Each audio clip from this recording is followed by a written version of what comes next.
Yeah, is that cool? Yeah, that's valid. All right, yo. All right, starting in 3, 2, 1. Ladies and gentlemen, welcome back to the Ayoo Chill podcast. We are here at Sea in Sounds, our first ever podcast here in the great city of New York. We're here at Sour Mouse NYC in their basement bar. They got a whole bunch of games here. They got a bar. They got the UFC fight going on tonight. I know everybody's going crazy for that. But without further ado, my friend, please let the people know who you are and where you're from. And AnSOSfilm, blessed. I'm from Uptown, Washington Heights. I'm here. Hell yeah, man. So when did you start getting into photography? I picked up a camera like 7 years ago. I started taking it serious 5 years ago because one of my friends invited me to a shoot, and he's like a famous director. Word. I fell in love with it. I was like, oh yeah, this is what I want to do. Like, this is really what I want to do. So what did you do before that? I used to be an engineer and producer and rapper as well, but I stopped all of that. It's hard. It's hard. Yeah. Matter of fact, my background is sound engineering. Yeah, that's what I studied in college, and now I'm doing bullshit. Yeah, so. I went to school for audio engineering. I don't even do that shit no more. But shout out to everybody I engineered. Love y'all. Appreciate y'all for believing in me. I'm doing a whole nother shit now. Thank you for everybody that believes in me now. Hell yeah. For the visuals, I appreciate everybody. So tell me, how is it like, did you grow up in Washington Heights your whole life? Yeah, I grew up in Washington Heights my whole life, and then I recently moved to the Bronx a few years ago. I love the Bronx.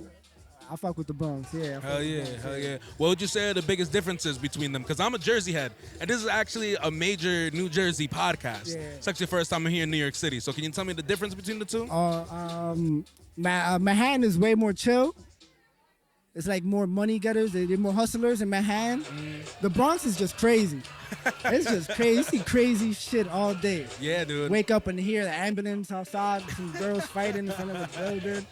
It's crazy shit. At 7 in the morning, I promise you hear the craziest shit. Yeah, when I just got out of high school, what was then my friend's, one of my best friend's girlfriends, who is now his wife, she lived deep in the Bronx. And funny enough, we would only go see her at like 1 o'clock, 2 o'clock in the morning. And you know, being in the Bronx, 1 o'clock, 2 o'clock in the morning is never the right time to be there, right? Crazy shit. But I never forget, I have very fond memories going there to the projects, whatever the fuck they have over there. And we would always be at Kennedy's Chicken. Oh yeah, Kennedy's is always open. Yeah. Always hits, but some shit happens on Kennedy's. Yeah, some shit always gonna happen in Kennedy's. Cause I'll never forget, there were two guys just like in their undershirts, and they're out in some beach chairs on the street. There's trash all over the street. It's fucked up, and they just drinking, they smoking, right? Yeah. And there's some lady there, and I think she was a streetwalker. You feel me? Yeah. But she was like an old lady, like she been around. You feel me? So she was walking, and it was funny as hell, cause the guy, he had to be Dominican or Cuban. I couldn't tell the accent. It was like, "Mamita, yo te quiero," and she's like, "Stop it! I don't want you anymore. You fuck me over every time." It's like 2 o'clock in the morning, they screaming. And I'm just there with a fried chicken sandwich, eating that shit up, bro. That's the Bronx for you. That's the Bronx for you. So tell me, how's your journey going today? I love it, bro. I'm so excited to continue to help other artists get their visuals out. So that's what I've been doing lately. I'm helping 4 artists, mainly a month. So I do a bundle deal for 4 artists a month where I help them out and focus on them. I get 3 videos out with them, photo shoots and all that, and try to lock in. Because I help a lot of artists out too on the regular. So it's like I need to like narrow down how many people I can help a month, you know? Word. So what do you like to do more? Do you like to do more street work, or do you go doing studio work, or is it kind of mixed between? Mixed between, because there's days I like to be outside. I have ADHD, so I can't stay still in one spot for too long. Like when we're in the studio working, I'm the one going downstairs, grabbing stuff, going back up. You know, that's me. I can't stay still. So Word. So being in one of the most expensive cities in the world, how do you kind of try to price out the people that you work with? Because I know it's very hard. There's some artists that, and you know how it's been as a sound engineer and as an artist, you know, motherfuckers be like, "Yo, I want a whole music video. I got $40." And you're like, "Bitch." Nah, that's why I offer the bundle deal, so they don't come to me with that. You know, it's a good bundle deal for the price what it is for. Because I used to get that a lot, but once I started doing the bundle deal and it's keeping my price set, I'm like, if you don't make the bundle deal list, my price is set. You know, I'm not changing it for nobody, and that's it. Word, you know, word. that's how you gotta be, bro. Hell yeah, I feel 'Cause that. if not, they're gonna walk over you. And you don't want that. Yeah, dude, no, I feel that too, bro, because I be doing some deals too, and I'm trying to like figure out the right way to bundle it, because I too much of a big heart, you feel me? Yeah, me like too. I Me really too. love these artists, like and especially when it comes to Jersey, and I'm sorry for talking about Jersey, I'm such a big Jersey head, but like I really want to see the culture grow there and us become like our own thing, you know? So I'm like thinking, I'm like, damn, like I know there's motherfuckers that are like, yo, I got $100, and I'm like, all right, so what do you want, bro? You want like, I could give you one stationary shot. Yeah, that's what I've been doing lately. Yeah. Like, you got $100? I'll do like a live performance or something like that, something that I don't gotta do too much, you know? Just to help them out still, you know? Yeah, I'm not that much of an asshole, you know? No, I feel you, but it's also hard out here, yo, because motherfucker gotta pay their bills. Oh, yeah. For sure. I got 2 kids. I got 2 kids. You got 2 kids? Yeah, yo, congrats, but damn. Yeah, I got 2 kids, Shout out to Iris and Osiris, got them tatted on me. Yeah. Hell yeah, yo. Hell yeah. So how's it like balancing then your work life with your family life? Because that must be insane. Nah, it's easy. Family first, no matter what. So I'm with the kids all day. The second they fall asleep, I'm editing or out shooting. Word. That's my life. That's sick. That's sick. I'll leave you off with one more question. Yeah. What's the craziest story you have from working the past 7 years? Oh, I was doing a drill video and like at least 8 guns got pulled on me. I was like, oh shit. I thought I was gonna die right there. It was a whole bunch of guns with the big extendos just aiming at me. I was terrified. It was just me and my camera there. I was like, fuck it. And I die today, I'm doing something I love. Not funny, yo. All right, bet, bro. Let the people know where they can find you, your Instagram, any shout-outs. Now's the time to tell them. AnSOSfilm. That's AnSOSfilm. AnSOSfilm. Shout-outs to Hot Tides Music Group, Hot Tides Studios. To my peoples out there. Shout-outs to Wepa, Jordy, one of my boys, producer, great people. Shout-outs to everybody. Love all of y'all. Appreciate y'all. Bet, bro. Appreciate you, man. Have a great one.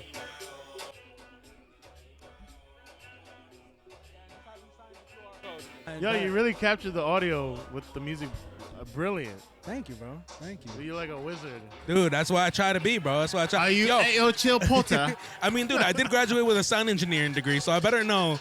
I better know some that money shit, you bro. spend on that, Hell yeah. yeah, bro. This is what it's come down to, and it's mad funny. I always shout out my professors, bro. Yes. Cause my professors changed my life. But awesome. like, bro, I can't used to imagine. beef with my professors. I used Word. to be like, "What the fuck do you know?"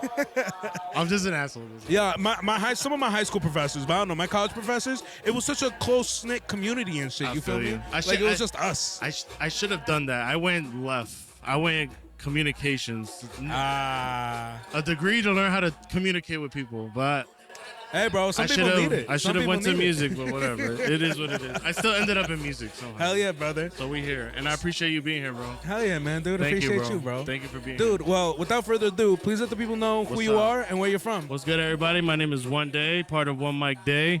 Shouts to the whole Jersey community. We are Jersey-based. But we're also Jersey-based, but with the intentions to go global. You know what I'm saying? Like, yes. But for everybody to know that it started in Jersey. You know what I'm saying? Yes. So I want everybody to know the origin story of One Mic Day. We're in New York City right now. Yes. And this is our second show ever in New York City, and it's a beginning. It's a new beginning. It's a new chapter. We've done shows in Miami. We've done shows in Tampa Bay. We've done shows in Chicago. We've done shows in LA. And now we're just branching out to more New York. And so, long story short, One Mic Day is an artist-based platform where musicians, poets, comedians, did I miss anybody else? Podcasters like yourself, influencers, people who are in the music world that want to connect and find a platform or a community for others to connect. And that's what One Mic Day is. And we do open mics, we do showcases, we do digital content. Shouts to HubPost. We've been collaborating with HubPost heavy. And now I'm here with Ayo Chill. Hell yeah, man. So I gotta ask. Where's the origins of the name One Mic Day come from? Okay, so my artist name is One Day. That comes from me back in the day. I was heavy on Twitter. I'm talking pre-Elon, like heavy. And I used to put I was like a little Mr. Shakespeare, and I used to put quotes and like motivation. And I would always end with one day, always. And then I would DJ parties, and then I was lit on Twitter, and people would be like, yo, I saw your quote, yo, one day. And then I wasn't happy with my name because I felt like everybody had it. It was like Eric Kidd. That's my real name, Eric Kidd. And then I was like, I need to change this. And then lately, a lot of people have just been going to the parties, be like, yo, one day. And then I was like, that'll be dope. I think that's cool. So then it took one day, and then it just builds off into like the branding name of One Mic Day as me one day and One Mic as the open mic and all that stuff. So that's number one. That's incredible. That's cool, man. Because I also feel the Nobody same right now. Nobody knows that story, I think. Yeah, dude, that's crazy. And we might have a longer podcast to do at some point for sure. I got later stories. this year for sure. Stories. But then, so tell me then, being called One Mic Day and also being from the Jersey community. Yes. Where in Jersey are you from? I'm originally born and raised from Inglewood, New Jersey, Word. Bergen County, the North Jersey, and then the last 5-6 years I had just been in Hudson County and in North Bergen, Union City, West New York, just bouncing around. And yeah, that's where I am right now, Jersey based. I lived a little bit in New York. That's again another lifetime of me in New York City running the streets. Working with Def Jam and working with Universal Records and stuff like that. It's just and all that implements to where I am today is One Mic Day and why I started One Mic Day. So what are your goals now with what you're doing? What are my goals right now? We're going after digital content right now. We really want to go after digital content and also original music. Because I keep doing these shows and a lot of amazing artists, but also I think it's time to put in why I created One Mic Day, which was to have basically a portal of artists that I can work with and network with to create music and producers as well. And I have like over 100 songs in the bank right now with almost, I want to say, over 50 different artists. And I'm patiently quiet. I'm like quiet, really quiet. And soon everybody's going to get tired of me because there's going to be so much music coming out. And it's all original content from people that I met from the platform that I created called One Mic Day. So that's the goals. Those are the goals. And continue pushing music, digital content. Still have our shows, some open mics here and there. Focus more also on headlining shows for artists that I think deserve to really have their own first headlining show. Like CECE CAMACHO, this is our first headlining show in New York City, and we made it happen, and we're here, and you're here. Yeah, which dude. is awesome. Sorry, I love it. It's like I feel like I'm inside Instagram right now. Hell yeah, brother. Scroll and I'm like, oh, I'm here. Well, we made it. And yo, big shout out to CECE CAMACHO because I'll tell you what, this is actually my first New York City show. Hey, and pop that cherry. Yeah, dude. Pop that cherry, man. I can't imagine who else better it to be with than CECE CAMACHO. Yes, of and I'm course. also very careful because if you don't know CECE CAMACHO, she doesn't like it when I just say CECE. No, she don't you like have it. to say I have to say the full and name. you have to say it in capital letters. All caps. All caps. And that's why it's mad funny because even like today, Yes. I was like, good morning, and like all like lowercase. Yeah. And I was like, CECE CAMACHO. I feel like I'm screaming her name every time. Yes, but no, maybe that's part of the advertising. The It branding, is. maybe? The brand is working. The Yeah. brand is working. This is why we're here today. And it's definitely, I wanted to, I like investing in certain artists to build. And CeCe is one of these artists that showed up to almost every single open mic that I had. Always hit me up, always worked. I met her at Mad Mind. Shouts to Mad Mind, shouts to Turk, everybody over there. And Griffin Moonstone, my guy, which Griffin's great, man. sidebar, me and Griffin got a project coming out. Nobody knows. Did you know? I don't know. Breaking news: Griffin Moonstone one day heavy, and I'm so excited. I'm just so excited on what CeCe's coming into as an artist since when I met her at the last Mad Minds, which was in April of last year, to today. Phenomenal, amazing rise. And I said, girl, when you're ready, let's do your headlining show. She said, let's do it for your birthday. She said, I want to do something for my birthday. I said, boom, done. And we're here right now, literally. So from all the artists that you work with Yes. and like, the multiple people that you talk to, Yeah.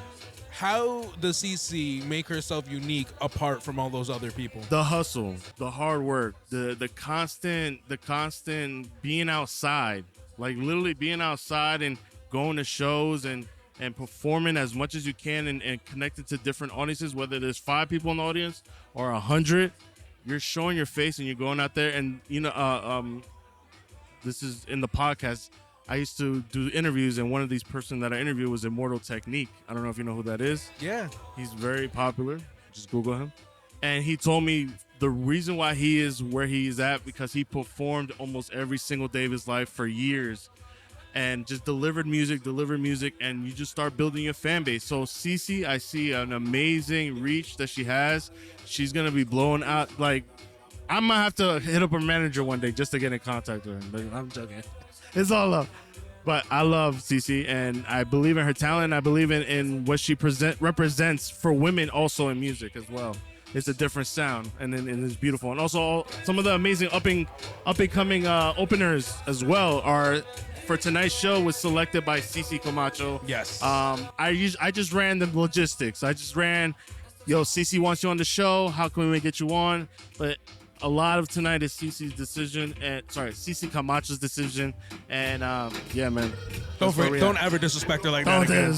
Don't ever disrespect her like that on the podcast again. We're disrespectful right there. Yo, mad disrespectful. One day, please let the people know where they can find you, your Instagram, your socials. Now's the time to let them know. We did this. Find me social media, personal one, the DJ Instagram at oneday.mp333.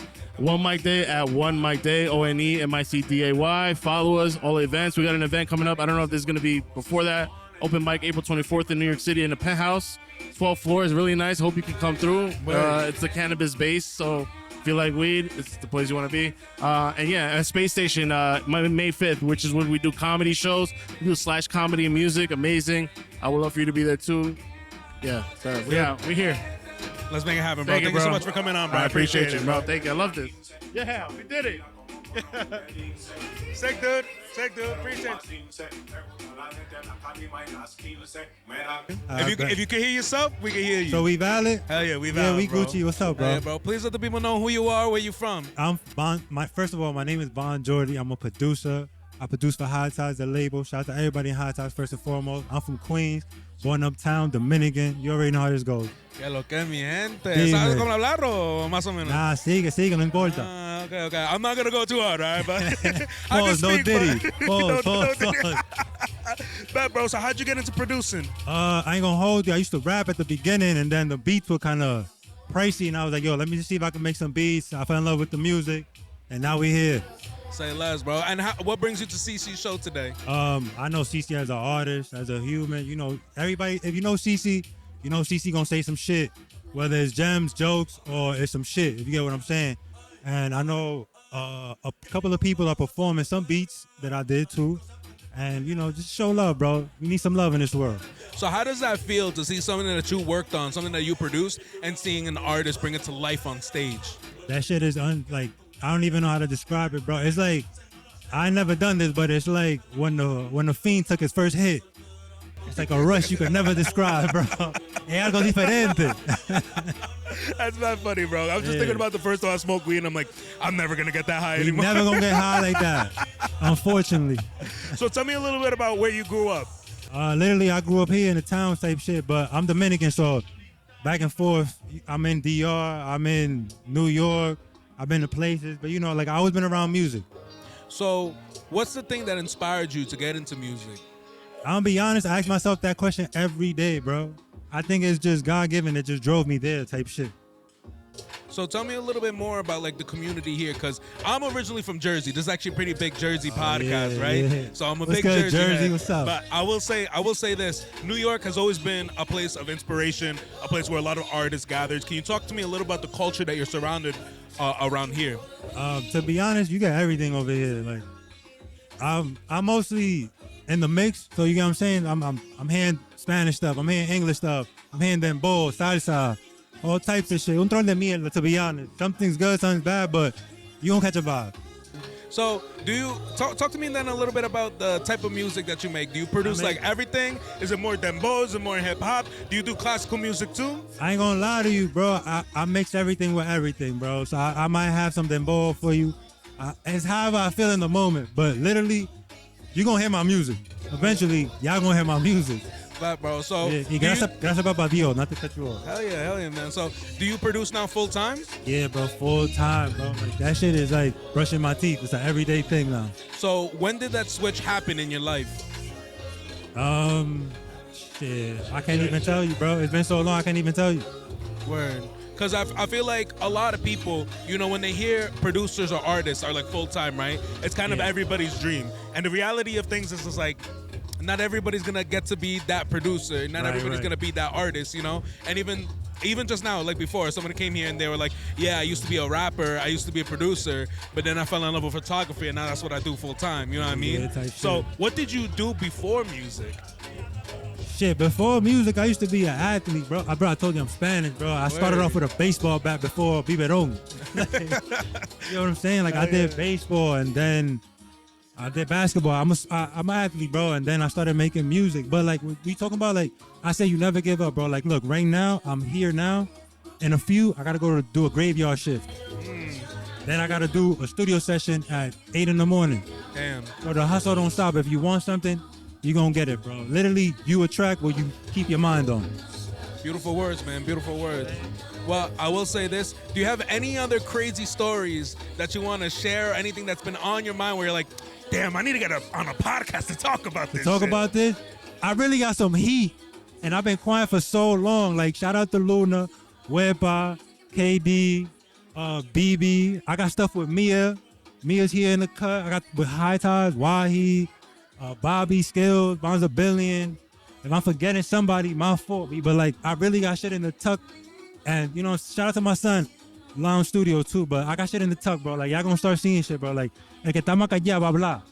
Hell yeah, brother. Well, we're gonna right before we end this, I thought it'd be cool since it's like CeCe's birthday show to give her. Do you have any messages? Yo, for CeCe, he didn't even have to tell me. I was ready for that shit. Yo, CeCe, continue being you. Because being you got you here. Beautiful, yo. Please let the people know where they can find you, your Instagram, anything you want to shout out. Now's the time to do it. I gotta hurry up because the show is on and popping, and I want to get to the show. You can find me on anything. BonJordy, B as in boy, O as in overall, N as in no, J as in joy, O as in overall, R as in Rolls Royce, D as in diamonds, Y as in yer, and underscore. That brother, thank you so much, bro, for stopping by. Appreciate you, bro. man. Appreciate y'all. Yo, CeCe, thank you for having me here. Don't forget to artist that based QR code for me, bro. community Thank out you. of New Yeah, Jersey. thank you, bro. We've done many shows around the nation. We've Yeah. done Florida, we've done Chicago. We've done Second thing, you ready to just hop into it? Yeah, yo. Hi, homie. Let the people know who you are and where you're from. Zelina 100 from the Bronx, New To all York. the artists, You know, all the artists, BX, New please York, tap in with New Ayoo York He's a City, Jersey-based East Coast, podcast. you know. I bet. So what it is that you do? Are you a producer? Are you an artist? I'm a producer, basically sample-based producer. Anybody? Most of my records, most of my samples come from vinyls. Like, I'm SOS still Films, right? really old That's it, right? school. You know what I'm saying? SOS Word, yo. So what caused you to get into this? What was your inspiration? Shit, my inspiration was I would guess like my pops being like, yo, you know where that's from? Or hearing old joints and be like, you don't know where that's from. Or then me throwing him music or him listening to what I'm listening to be like, yo, it didn't start here. And then searching back, you know what I'm saying? Please make some noise. Word up, bro. So you grew up in New York City? Where in New York City you go from? The Bronx, right? Yeah. So tell me, how is it like growing up in the Bronx? Because I don't know too much about that. Shit, to be honest with you, everybody got their own perspective on the Bronx. I know whatever the internet may be, have it right now. Like, it's all uptown's crazy, chopped cheese, this, da-da-da-da. But, yo, the Bronx is home, man. It's love. Like, you know, it's the energy different than anywhere else in the city. You know what I'm saying? But, yeah. You got a lot of artists and a lot of producers that come out from the Bronx. Do you know anybody else that you would like to talk about? Producers and rappers, artists? Or anybody you think that maybe deserves a little bit of shine that maybe the people don't know too much about?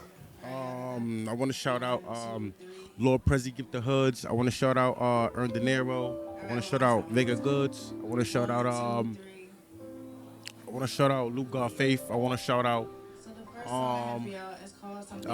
Sean Nelly. I want to shout out damn, if I'm missing you, man, shout out just on the top of my head, my fault. You know how it goes. Yeah, dude. No, for sure. So talk to me a little bit about how it is being a producer in New York. How do you usually find artists to work with? Is it a cutthroat industry? Is it something easy to get into? What is your perspective on it? I feel like it's different for everybody. You know what I'm saying? Like, I know definitely it is the whole art content. Get yourself out there. Everybody's looking at the Instagram highlight reels and want to be somewhere when it's like, yo, if it don't move you, if you don't feel it, don't do it. Whether it be work with an artist, reaching out, you know what I'm saying? And nobody want to hear no, you know what I'm saying? Realistically, everybody don't want to be like, oh, shit. You know what I'm saying? But it is what it is. For me, it's cool. It is what you make it. It really is a blessing. You know what I'm saying? So do you do producing now like full time? Yeah, I produce and work and stuff like that, but mostly So that's when was that switch? from going to like kind of like taking it more of like an amateur route to now doing it in a more serious, higher level?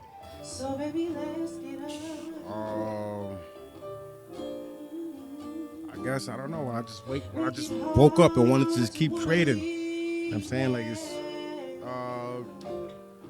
always the next beat. But right now, I just want to still improve. Even right now, we work out. Still want to get better. There's still much more work. So something I was actually talking about to some of the producers before is that I feel like it's very incredible watching something that you've made kind of take life on stage when an artist decides to perform it. What thoughts do you have on that? How does it make you feel seeing somebody perform something that you helped create? It's kind of surreal because it's like, yo, it started with, you know, not saying it started with me, but what I get the vinyl record, repurposed, you know what I'm saying, whatever. That's for everybody out there. And then it's like so many levels. It's like different complete thoughts all in one. It's like, oh shit. Then everybody experiences it. Then they hear the reaction. It's like, oh, it's bigger. It's not mine anymore. You feel what I'm saying? So that's cool. That's fire.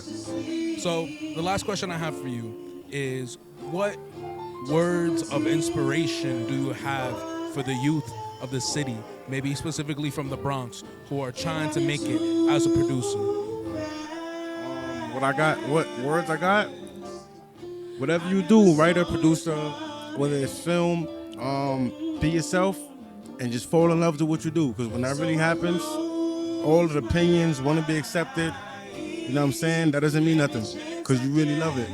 That's what moves you, but that's it. Word, bro. Well, dude, thank you so much for coming on the podcast. Let the people know where they can find you, your Instagram, any shout outs. Now's the time to do it. Shout out to everybody I'm working with, man. You know what I'm saying, I don't want to give too much up, but shout out to the amazing music that's about to come out. You know what I'm saying? And follow me at Zilly900, ZILY.900 everywhere. You know what I'm saying? But appreciate you for having me. You know what I'm saying? Hell yeah, brother. Thank you so much for coming on, man. Appreciate you. Thank you. Yo, appreciate your interview, bro. That was cool. You know what I'm saying?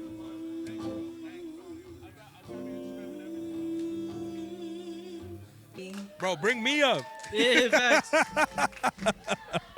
Holy shit. All right, so boom, let me tell you Max name, right? Damn. She was right. Yo, you drinking straight tequila? I think there's soda in that shit. There's man. I'm not gonna lie to you, it's ass, bro. This is my free drink with my ticket. Oh, hell yeah, bro. Yeah, shit not busting. Do I get a free drink? I'm working this shit, bro. I'll get you a drink. Yeah, you know what I'm saying? Fuck it.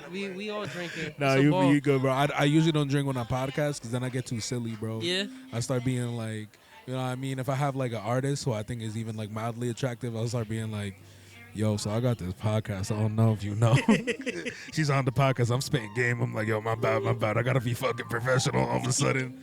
It's hard sometimes. Dude, the liquor be making you do things you don't You think just be about chatting doing. up the shorties now, Dude, huh? it's hard, bro. I'm hard. Nah, I'm playing. Pause. Hey. Pause, yo. Pause. No Diddy, no Diddy. No Diddy, bro. Yo, I love that everybody's saying that shit now, bro. Everybody's no Diddy, everything, bro. Nah, bro. I don't know if you heard, but after this, they're having a Diddy party.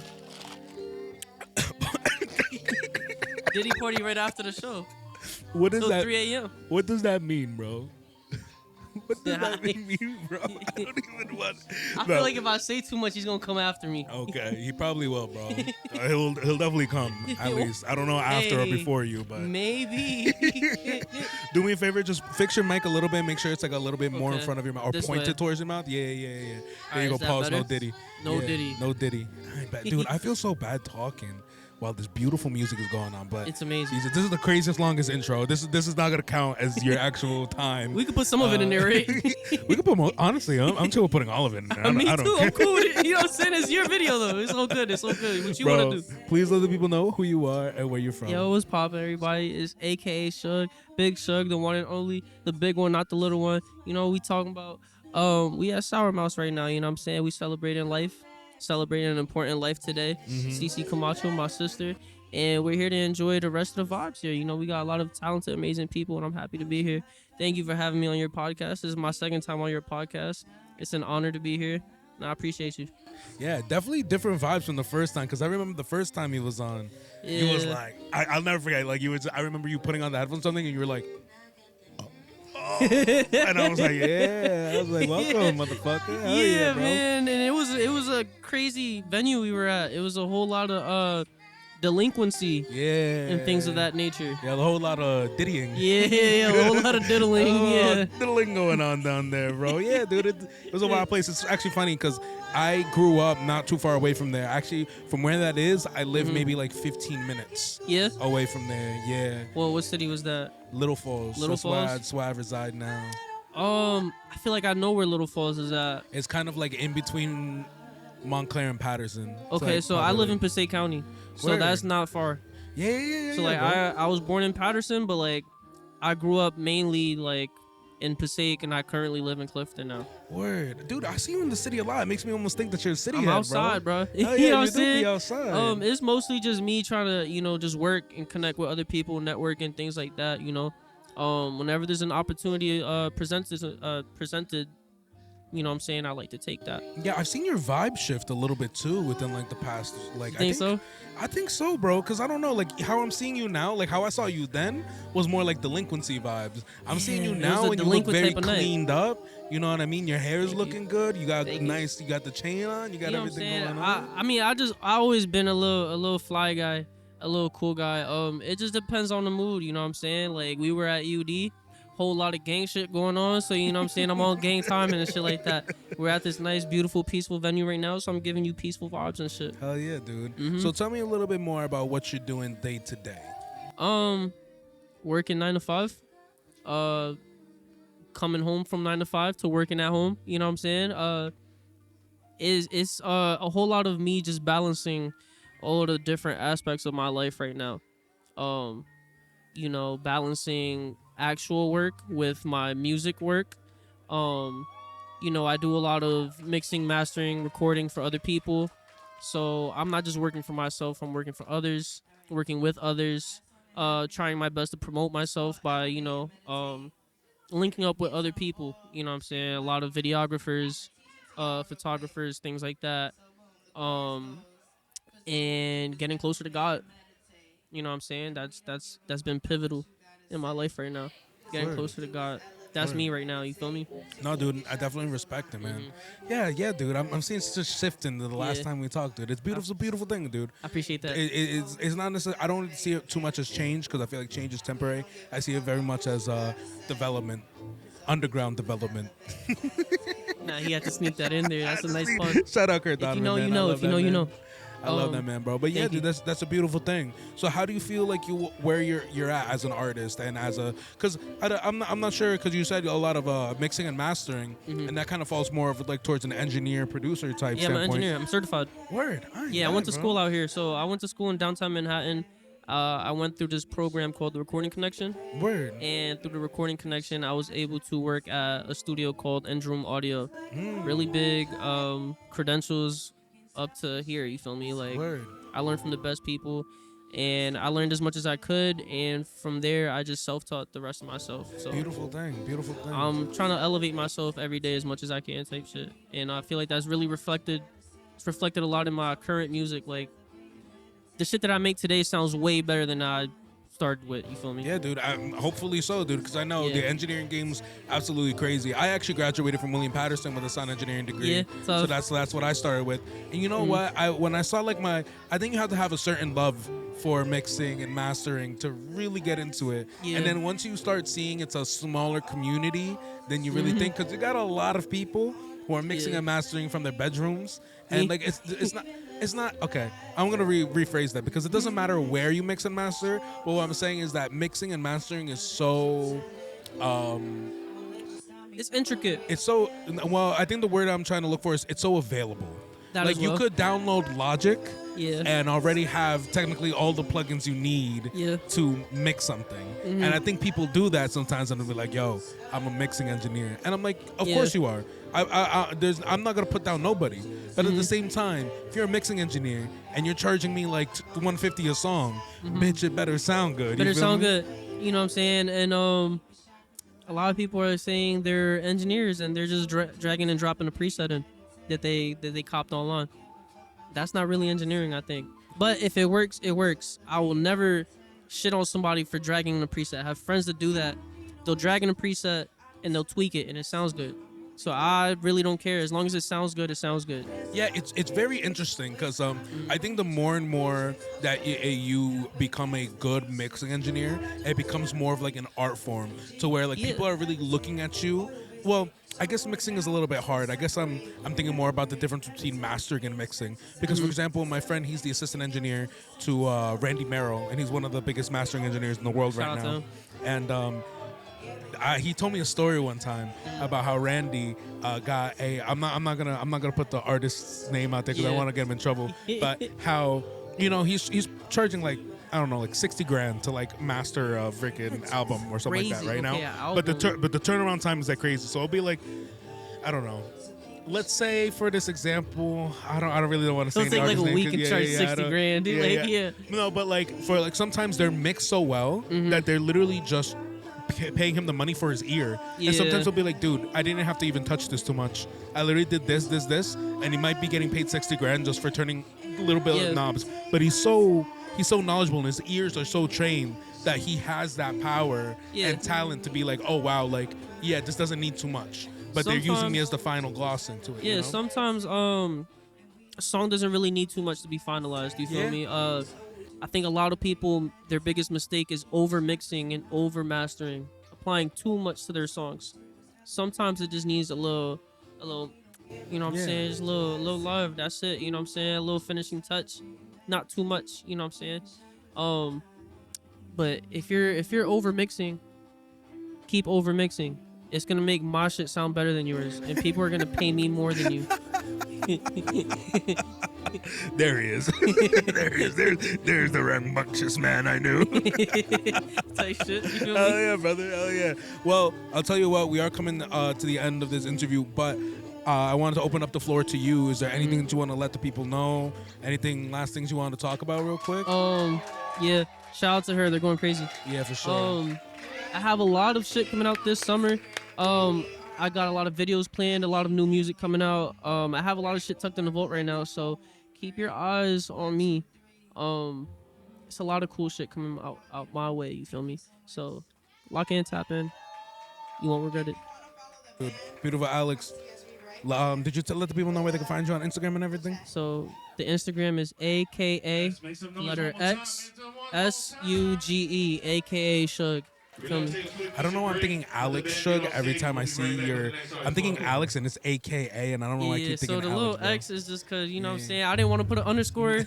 I didn't want to put like any type of symbol. I just wanted a little space, but somebody already took AKA Shug, which is crazy. Like, how the fuck did you take my name? Dude, someone took Ayoo Chill with 2 O's. What's wrong with Hate them? it. Yeah, dude, I had to change to Ayoo Chill Studios. Like, what's wrong with them? Yeah, what's wrong with him, right? Type But my shit. boy, I appreciate you so much. Thank you so much appreciate for coming you. through, Thank you for bro. the opportunity. Appreciate it. Yes, of course, Yes, man. sir. Thank you, man. That was fun, gang. Thank you, man. CECE Camacho. Yeah. Hello. Very nice to meet you. Nice to meet you. My name's Beto. This is the Ayoo Chill podcast. Just a quick couple of pointers before we get started. If you can't hear yourself, the people cannot hear you. So make sure you're talking loud and clear. Second thing, you ready to just get into it? Yeah, I am. Please let the people know who you are and where you're from. I am Ari Aum. I am a singer-songwriter from Brooklyn, New York. Pause. You're singing. Yeah. Incredible. Thank you so Congratulations much. on such a beautiful voice. Thank you. Congratulations to your parents for birthing someone who has so much talent. Thank you. Yeah, my dad sings. Like, he be trying to hide it. I be trying to catch him on video. Oh, no way. But yeah, it's my dad.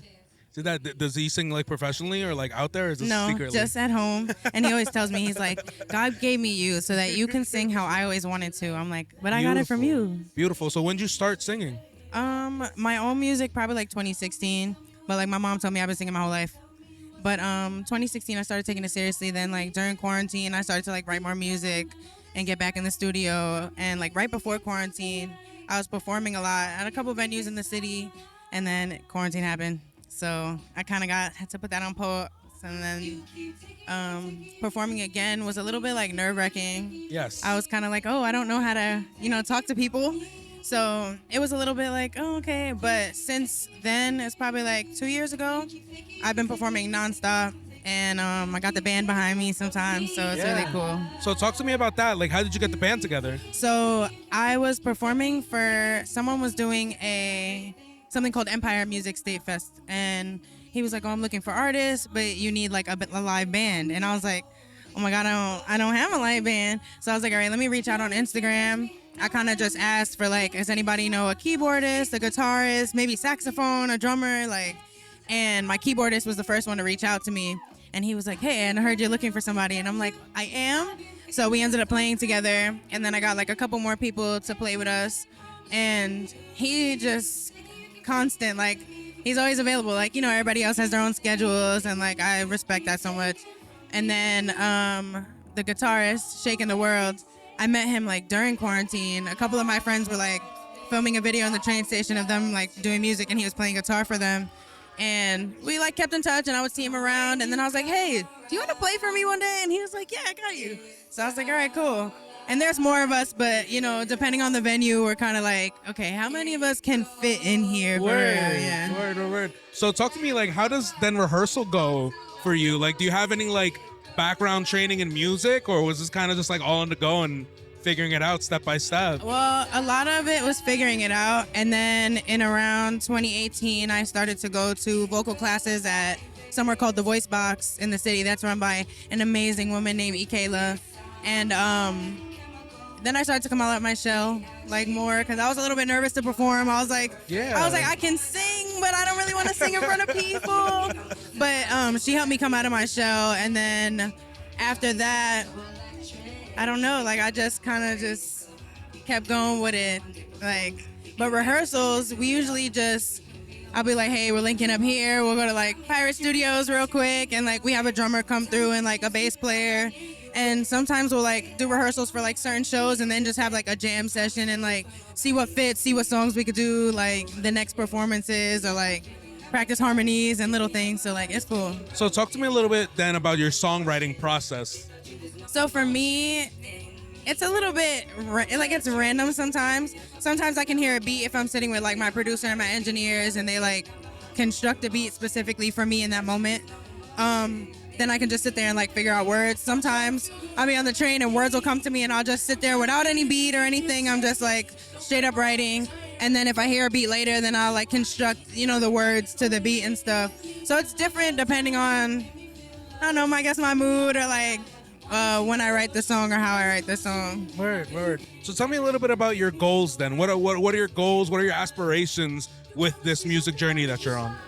Something that I definitely want to do is like have people like feel my music. Like sometimes I can't necessarily relate to somebody's music, but I could feel it, and that's all that's important to me. So I'm like, as long as people can feel where I'm coming from, or I'm showing, like I'm giving off, like Something Orange, for example, the song that I performed. It's very much heartfelt, like, you know, sappy kind of love song, and I want people to hear it. And even if you're like, I never experienced anything like that, you're like, no, I feel that, or I want something like that. Like, so that's like my main goal. I just want people to feel the music. So I feel like being a musician, being in this world around producers, other artists, I always say my podcast mainly revolves around artists. Mm-hmm. I always say that artists are my favorite, and also I hate them at the same time, because and I'm like a broken record player here, saying that like I have so many artists, who, specifically rappers are like, all right, I'm the greatest that's ever lived ever. So nobody fucks with me. Like that's and I'm just like, okay, so how'd you get started? And he's like, it doesn't matter how I got started. Just know I'm the best. I'm like, right, just know we here. I was like, all right, well, yeah. But like something that's I feel like is like really important to have is like community. And like people around you that like support you, and like, you know, you guys support each other, and they can uplift you, instead of people who are like secret haters, or like, you know, just use discernment when you're like meeting people and being around people. But it's so important to have a community and like not do things by yourself, because we do need help sometimes, and it's okay to be like, yo, I need a team, I can't do this by myself. Like, so, or building a community, like that's really important. Awesome. So I got one more question for you before we end this interview.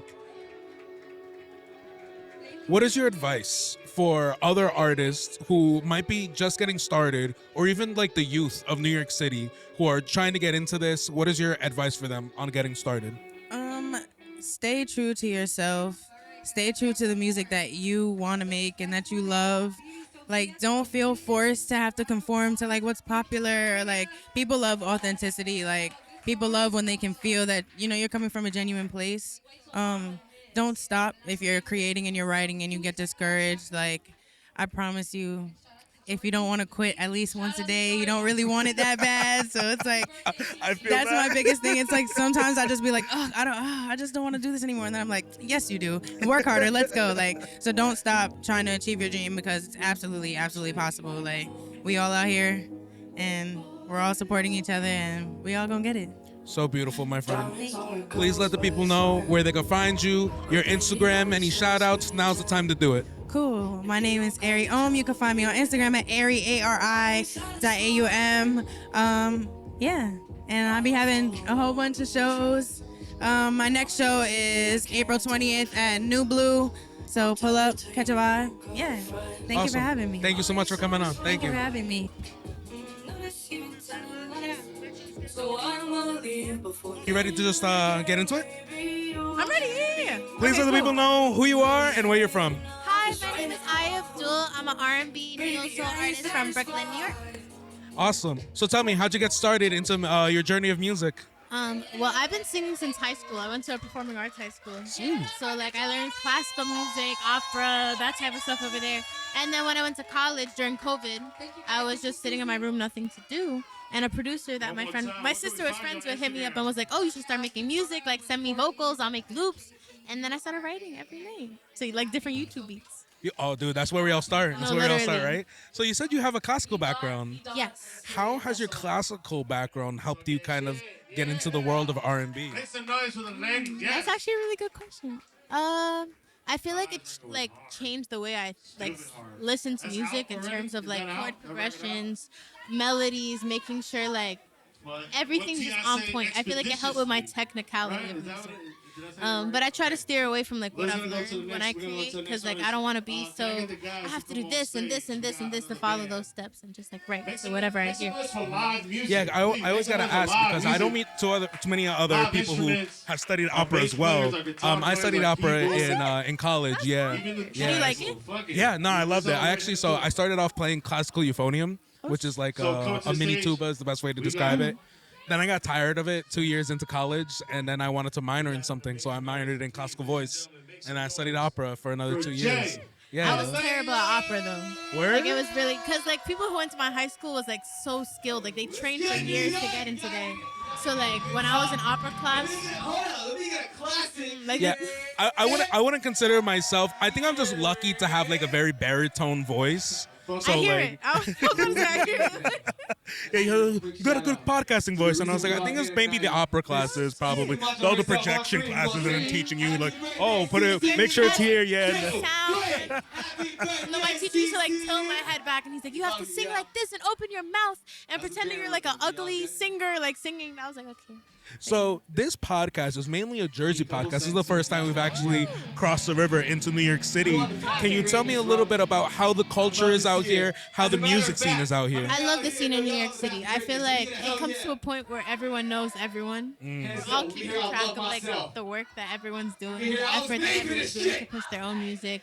The networking is incredible. Like I feel like you'll meet so many people here that are like genuine, especially in Brooklyn. I'm from Brooklyn. Right. So like we'll be like, oh, like you need this videographer, I got you. I'm gonna hit him up. Like, or for me, I also do marketing. So I work in a marketing studio. So I try to like use that to offer a lot of artists that I know to like come in the space and like do live performances, do it like shoots, whatever. So I feel like we're all on the same team in New York City. So from what I've been through. So how much, I think marketing is actually one of the most important things to think about, because what the thing is that a lot of artists, the big problem that they have is that they have to be 10 things in one. They need to be 100%. their manager. They need to be their own graphic graphic designer, editor. mixing, video editor, everything.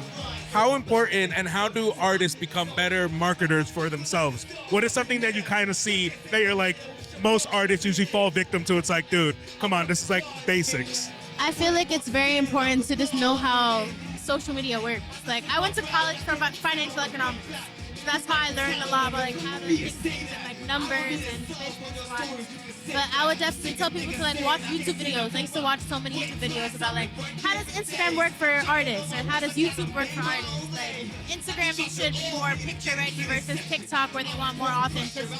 So it's like learning those different strategies will definitely help like any artist push themselves out without like asking someone or paying someone for help. Word. I feel that. Yo, do me a favor.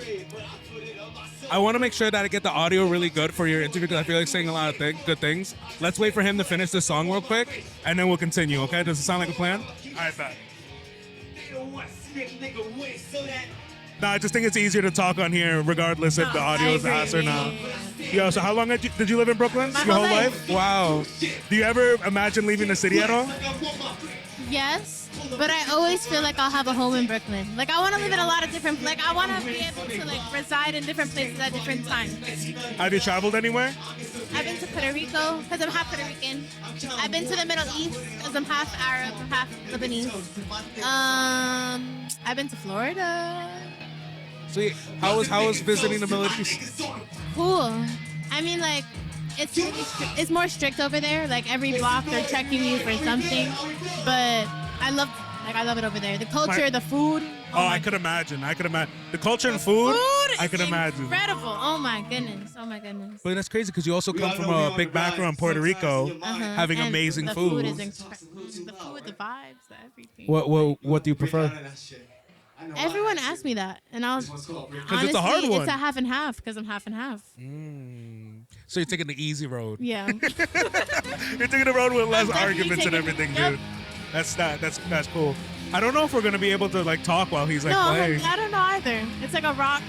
Word. If you want, you could come back and we can continue after. Because I don't want to hold you here just like, like trying to pass time with small talk, you feel me? So if you want, you can come back and we'll wait for him to finish. Sound good? I bet. Welcome back. So sorry about that before.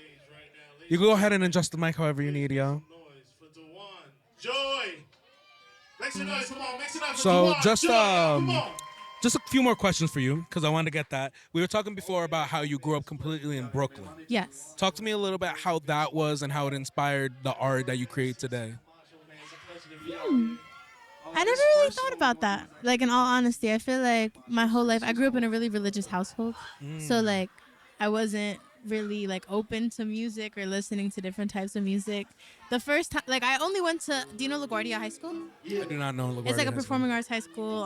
Jennifer Aniston, Nicki Minaj, like, mad. Like, it's different talents. Word. But I only went there so I can get into an Ivy League.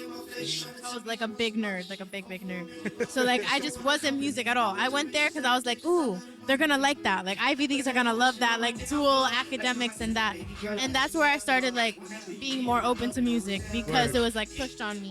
Word. So I don't know if Brooklyn necessarily impacted my music.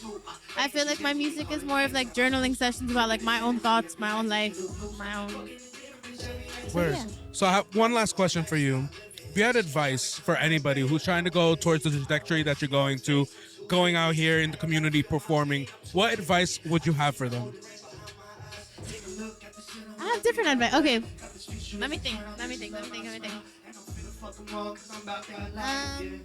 First, I would say like it's okay to not always be on music timing. I feel like I've had a lot of phases where like I just didn't want to write or no thoughts were coming out of my head. So it's okay to take those necessary breaks to like experience life more so you can create more.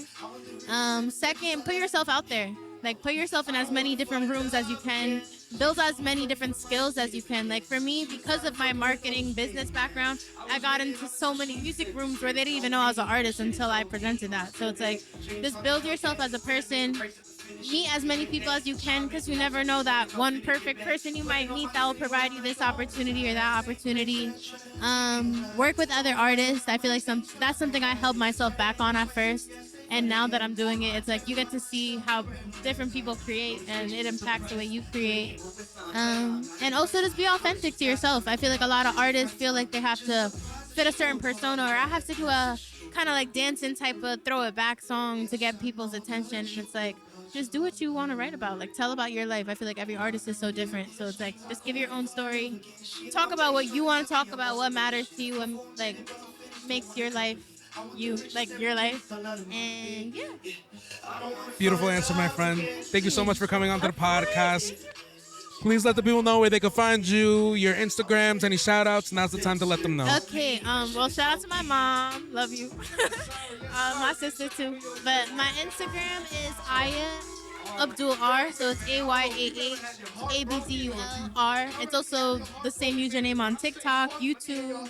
And yeah, I'm going to have mad singles dropping these next few months. So just tune in. And I'm excited to show y'all what I've been cooking up. Awesome. Thank you so much for coming on. Real quick before you leave, Yes. I don't know if you know CECE well, but No. I mean, I just met her tonight. She's amazing. word. If you want to give her any happy birthday message, now's the time to do Well, that too. thank you for welcoming me into this space. It's been really fun. Everyone here is amazing. So happy birthday. I wish you the best. I wish you more success, more uplifting, and yeah. Awesome. Thank you so much for coming on, yo. Appreciate you. Thank you. Yeah. Shout out to you. Shout out to CC. Thank you. What's up? Wow. Wow, what? Some weird fucking people in here. Well, there's a what? Some weird fucking people in here. Some weird people? They're not like in the event. They're like in the I guess like the regular Sour Mouse. Like weirdos? Yeah. It's like I in mean, the it's, back. I mean, it's New York City. Yeah. This is the city where you get punched in the head randomly. Yeah, you could for tell. walking. You could tell they're just like watching. And you're like, what are you doing over there in the corner, dog? Stop. Should make me hurt. Make me itch. Have you seen anybody's reactions to the podcast? I've seen a couple people, yeah, like, cause I get people walking in. A couple people are like, "Oh shit, like that's mad dope," and like, look up like this, or like they've been like talking as soon as they walk in, like, "Oh shit, like that's dope." But I also think people are also like curious if they can get on. You know what I mean? Because right now, every person that's come on, CeCe specifically said that she wanted them on. Every single person. I have two, the band members from the pianist and the guitar. She wanted them on too. So I'm waiting till Jay finishes, and then we'll get more It's people. anybody who has the stamp of CC's approval. Exactly. I've been That's really doing how it those goes. people first, and then go from there. Because I'm not really trying to go crazy tonight either. The girl that came beforehand, though, the girl before her, I brought her over because I was like, she was. Wasn't she the singer? She was the singer. I brought her over. Yeah. She didn't. Because I was like, she's so good. Like, you gotta talk to her. all the artists Yeah, are yeah. supposed to come here immediately after. Okay. So you don't have to worry too much, but do get them if they stray. Yeah, you know? yeah. But yeah. No, tonight I want to get out of here. I want to stop around 12. At least. We're not going past that. 11:30. Last interview at 11:30, 11:45. 11:45 last interview. As long as we get all the performers who are on here. I mean, this shit's going till 3 a.m. This shit's going till 3 a.m. Not the performers. No, but I'm just saying people being here. You know what I mean? Oh yeah, no. When we're done with the artists, we're done. Okay. We're done. Gotcha. Because like she said, she got a couple of extra producers. She has a couple extra this and that. Okay. I'm trying to keep like the vibe kind of chill. Yeah. Ayoo. Yeah. So. Yeah, but this guy's loud as fuck. This was mad loud. I also And I'm think deaf. she was very soft spoken too. She seemed a little shy. Like it might have been her first couple performances. Yeah. I fuck with it. She tried. I think she was good, but I think the girl who came on before her, that girl definitely practiced and had a lot more. Was she first? Who are you talking about? Was that girl first? The girl in the brown? The girl with the orange. No, she came. Yeah, she came on to do a song with the girl that you had the first time. She did one song with her. That other girl did 3 songs. That makes sense. Yeah. She was real good, bro. She was so good.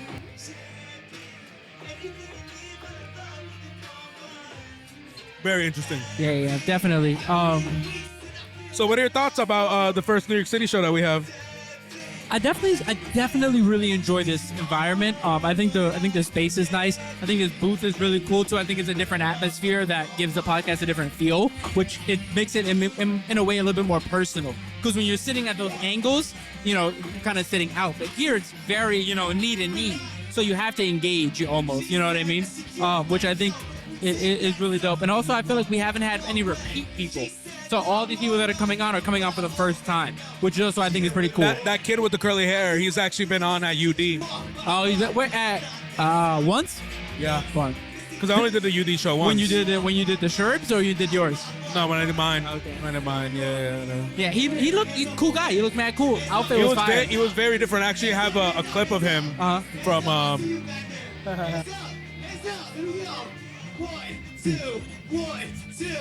Jay's a performer. You can never say that. He's a performer. But I gotta watch this Black Magic, bro. People are trying it. People feeling it. They're doing their thing. Yeah. Thank you. Yeah. Yeah. No, I definitely think the New York show's good, and I think maybe even doing more of them as an addition to showcases like he's talking about, as an addition, it would be lovely, depending on the pay and stuff like that. Yeah, you know what? I only came to this show because now my rule with any new shows that I go to is that I need to go there as a guest first. Yeah. Before I come there as a podcast. You came yesterday? No, I did not come yesterday, so I had to do this on the fly, which ended up not being so bad. And like I said, what I was going to say is that I trust CECE a lot, and I respect her a lot, and I don't think she would throw me in a position where I wouldn't be able to handle it. Yeah. So, and she knows what I can handle. So, but yeah, really quick before we leave, because I want to get that girl back on. Yeah, definitely. And second thing, you ready to just hop into it? Yes, man.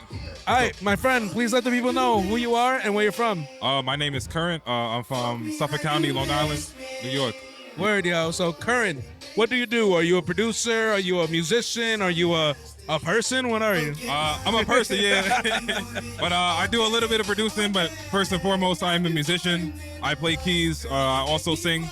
And I'm a little bit of a poet, so Word. Yeah. I bet. So tell me, you play keys, but what's the right way about saying that? Are you a keyboardist? Are you a pianist? Are you a keyist? I'm a keyboardist. Yeah, Keyboardist. Some people confuse it, like they don't know if like a pianist and a keyboardist are two different things, but they definitely are. A keyboardist specializes in playing specifically the electric keyboard. Word. And a pianist only really strictly plays a piano.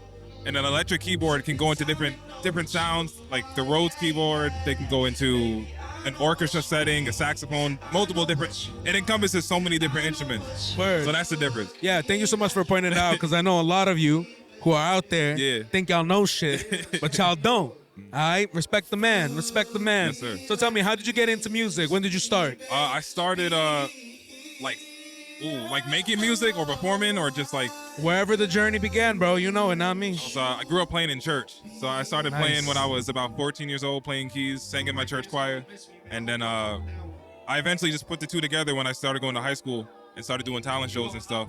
And that was like the last time I really was into music, like started it. Like that was like 10 years ago. And then I started performing out here in New York, Manhattan, Queens, Bronx, all the 5 boroughs about 2 years ago. Word. So I started as a kid, but didn't actually pursue it until about 2.5 years ago. Word. So what was that flip like? Like what decided to make you go into that change of pursuing this? I always wanted to do something with music, and especially if I can potentially make money from it. So I specialize in playing keys. And Ari, the woman I performed with today, she needed a keyboardist for a show that was coming up. And I never performed out here before. I never did any type of shows, gigs, nothing. So this is your first gig out here? No. This is a while. This is like 2 years ago. No, I was about to say. This is like oh my God. God. It's like 2 years ago. She needed a keyboardist, and she put it on her story, like, hey, if you're a keyboardist, drummer. And then I was just like, do I want to put myself out there? And I eventually did it. You just got to take a bet on yourself. And 2 years later, now I'm doing different types of gigs for different type of people all over, the tri-state area, really. So Word. Very beautiful, yo. She was actually telling me a little bit about the story about she was looking for a keyboardist, and then you started reaching out. So that's very beautiful, yo. That's dope. So what advice do you have for people who might have been in the same position that you are in, where they were just like, I don't know if I want to get out there, but I want to play? Like, what would you say to them? Just take a bet on yourself. I just said it. Yeah, take a chance on yourself. And that's so cliched, but like, legitimately only you are gonna, of course you might have a good support system and good friends that might support you, but only you can really push yourself to say, nah, I'm gonna do this, I'm gonna try this. And you never know. You never know what doors you can be into just because you decided to take a chance and decided to sing a song, decided to rap, decided to play. Like, you have no clue. So just take a chance on yourself. So I'm a Jersey head, and that's where I'm originally from, and that's usually where the base of this podcast is. It's actually my first time doing the show out in New York City. Okay. Can you tell me a little bit about the culture out here? What are the people like, and what is it like performing out here? As for someone who grew up in Long Island, which it's so different from Long Island, and the other 5 boroughs are so different. The switch is I grew up in such a spacious area, so you're not really running into a lot of people unless you drive or unless you go somewhere. But out here, you're bumping into people shoulder to shoulder. People are so rude. Like it's just, like people don't care. It's this type of lifestyle. Like you gotta keep the pace, keep up with the pace. And I think that's what I'm like learning with music. Like you gotta keep putting yourself out there. Like no one's gonna approach you because you sing a little bit. You gotta really promote yourself and really keep up with like this lifestyle, this New York lifestyle. It's really fast. Basically, it's really fast paced. That's what I'm trying to get at. Like. If people don't like you, you're gonna know it. And if people do like you, they're gonna show you love. And that's what I like about it. They're gonna keep inviting you to stuff. Hell yeah, brother. So tell me, too, how is it, like, what are your goals with doing this? Are you doing it for the love of the game? Do you want to be doing this full time? Do you do this full time? Where are you at? It started off just because I loved it, and it was something I just so happened to be good at, like as humbly as possible. Like I just happened to be good at it. Oh, tell him. But then eventually, when I found myself actually making a good amount of money doing different gigs for different organizations and different people, I was like, yeah, I can actually I would rather get money doing something I like to do than being at like a 9 to 5 and like saying I'm going to work today instead. I do have a 9 to 5, trust me. But also, I am moving music into more of a full-time position where I'm doing this all the time. I am booked and busy all the time. And it's a blessing just to have opportunities to do so. So the goal is to really make consistent money off of just playing, singing, producing, whatever it is, whatever people need off of this music just to make a good income from it. Beautiful, beautiful, man. Do you have anything else that's on your mind that you wanted to share on a podcast before we get to the end of the interview? Again, my name is Kurrent. I have a couple of performances coming up. You can find me on IG on Kurrent.music, KURRENT.music. I post all my performances. My next show is next Saturday, 4/20 at New Blue at 7 o'clock. I'm also performing with Ari Aum again. But again, take a bet on yourself. Like, believe in yourself. You never know. Like, you literally never know unless you take a try on a podcast, music, whatever it is. You never know what you can accomplish unless you just try it once. Very beautiful, my friend. Thank you so much for coming on, dude. I'll see you around, bro. Thank you so much. Thank you.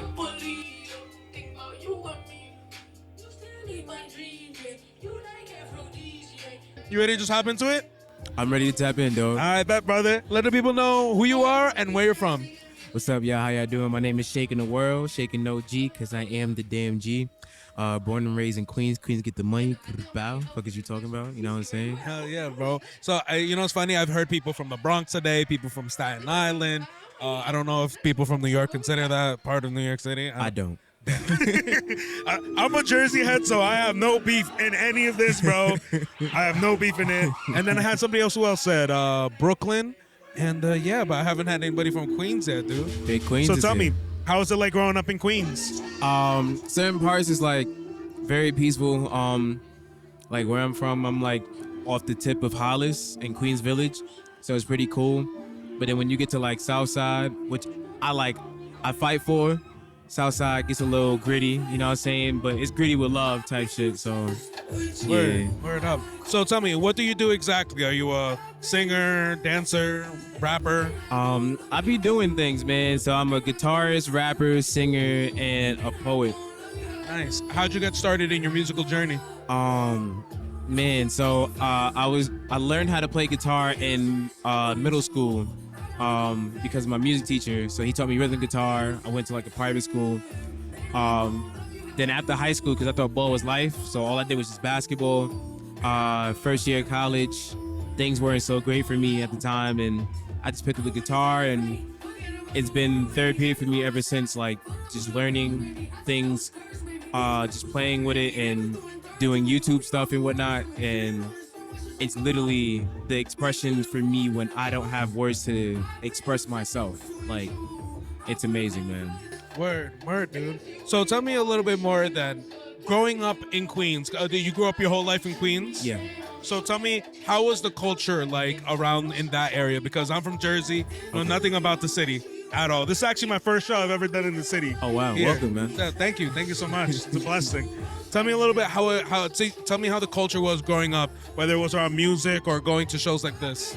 Culture in Queens, there was not a lot of like showcases or open mics or anything like that. It was a lot of like basketball driven, or you gotta find a trade to definitely get out. You know what I'm saying? So, and it's a lot of love there. Like especially where I'm at, Francis Lewis and Hillside. Everybody that either made it out there, they still come back and show love. We always play ball or whatnot. So, but in Queens, it's a lot of LL Cool J, like basketball tournaments. LL Cool J always come out. Shout out to him. Where I'm at, his grandmother apparently used to stay there, and so did Russell Simmons, like relative as well. Where I'm at, so it's a lot of that, and we're diverse in mad food. So you got your Indian food, Italian, pizza, any type of exotic food, bro. Like that's us, and people love it. You know what I'm saying? So we diverse. Word. Easy question for you. Yeah. What are your favorite parts about New York? What are your least favorite parts about New York? Favorite parts of New York is like finding parts that I never knew existed, or like I know we got Little Italy in the city that I haven't been to yet. There's still parts in Brooklyn that you gotta discover, like part of downtown Brooklyn. Some places in Astoria. Of course, food. I'm like a huge food head, but I'm a vegan, so exploring that and just cool ventures to do. So I like that about New York, and that we never sleep. Things open late, so we're spoiled, but I love it. Things that I hate or don't like, the rats. Yo, the rats are my friends, bro. Nah, They are. I'm sorry. No, you're cool, bro. You're cool, bro. Nah, they wildin'. OD. They got guns and shit, bro, I heard. They basically like 5 feet, man. It's crazy. Not gonna lie, traveling out of New York and coming back, New York is kind of dirty, man. I'm not gonna lie, like it really is. So that's what I don't like. And the fair, man. I be hopping the turnstile. Shout out to anybody that be hopping, man. Dude, I just started hopping the turnstiles. I used to be I'm not the type of person who likes to break a lot of rules. Yeah. Like I'll do it time and place, you know. Yeah. But like when I saw my friend hopping it, I was like, yo, why you hopping this shit, bro? Like you're so rude. Like just pay it. But that was also coming from a Jersey boy coming to the city on the path, which is run by people who actually take care of, you know, their trains. Yeah. Once I started getting on the regular subway, I'll tell you a quick story. Yeah. I was going to a gig to shoot a music video out in Brooklyn. Okay. And on my way there, and I've been on the subway many, many times, but this is when I started hopping the turnstile because I said, fuck that. I'm laying down, it's an empty train, and I think there's one lady sitting down. I'm sitting on the corner where there's like that one chair for like a handicapped person, but it's in the corner. I was alone. I was just chilling, bro. Yeah. I'm leaned back with my backpack. I have all my equipment, right? All of a sudden, maybe like a roach this fat just crawls across my chest. I've never had that happen to me ever in my life. And I was like, and my immediate reaction, because I was on my phone, I just swiped it off and it flew off and it's scurried away or whatever. Nah, bro. But on my chest, it left one of its fat ass legs. Oh no. And I'm a hand sanitizer boy. As you so should be. I just wiped it all over me. No. And I'm not gonna lie, going to the shoot, it could have ruined my day. I kind of just forgot about it. But like, dude, that traumatized me. And now that's why I hopped the turnstile, because fuck that. And also, I love the city. It's the greatest city in the world. I'm so happy to be here. But yo, whoever's running the subway shit, y'all gotta get your shit together, bro. Cause you know they gotta get their shit together. That's crazy. I have one more question for you, my friend. I'm so sorry for taking up a little bit of your time. Nah, man. you good, man. This is actually I love this. I love being on podcasts and having conversations. So you're not taking up my time at all. I'm actually enjoying being here. Hell yeah, man. What is your favorite late night place to go get any munchies? Especially since you're a vegan, I feel like that's hard. It is very hard. It is very hard. 'Cause like we can't have halal every night, man. Because you know what I'm saying, they do the falafel John and halal trucks is kind of cool and whatnot, but I like to diversitize my food. So places or They pretty skint, man. Cause like it's really tough. I just be making stuff for myself, honestly. Good. Yeah.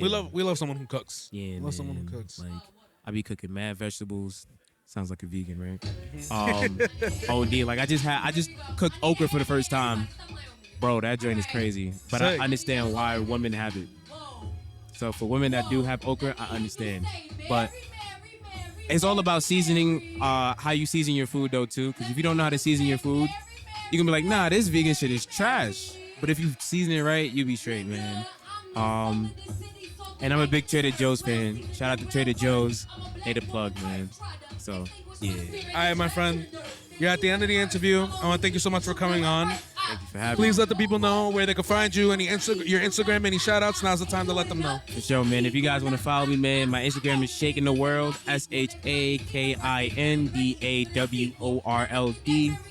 ShakinDaWorld.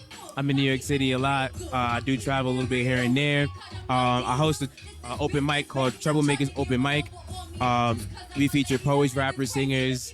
If you like walk on the ceiling, that's talent. We love for you to come through, pop out, and show us your artistry. That's what we're about. I also perform at mad shows. If you need a guitarist, I'm here. And yeah, man, thank you guys for having me here. Shout out to you guys. Yeah. Thank you so much for coming on.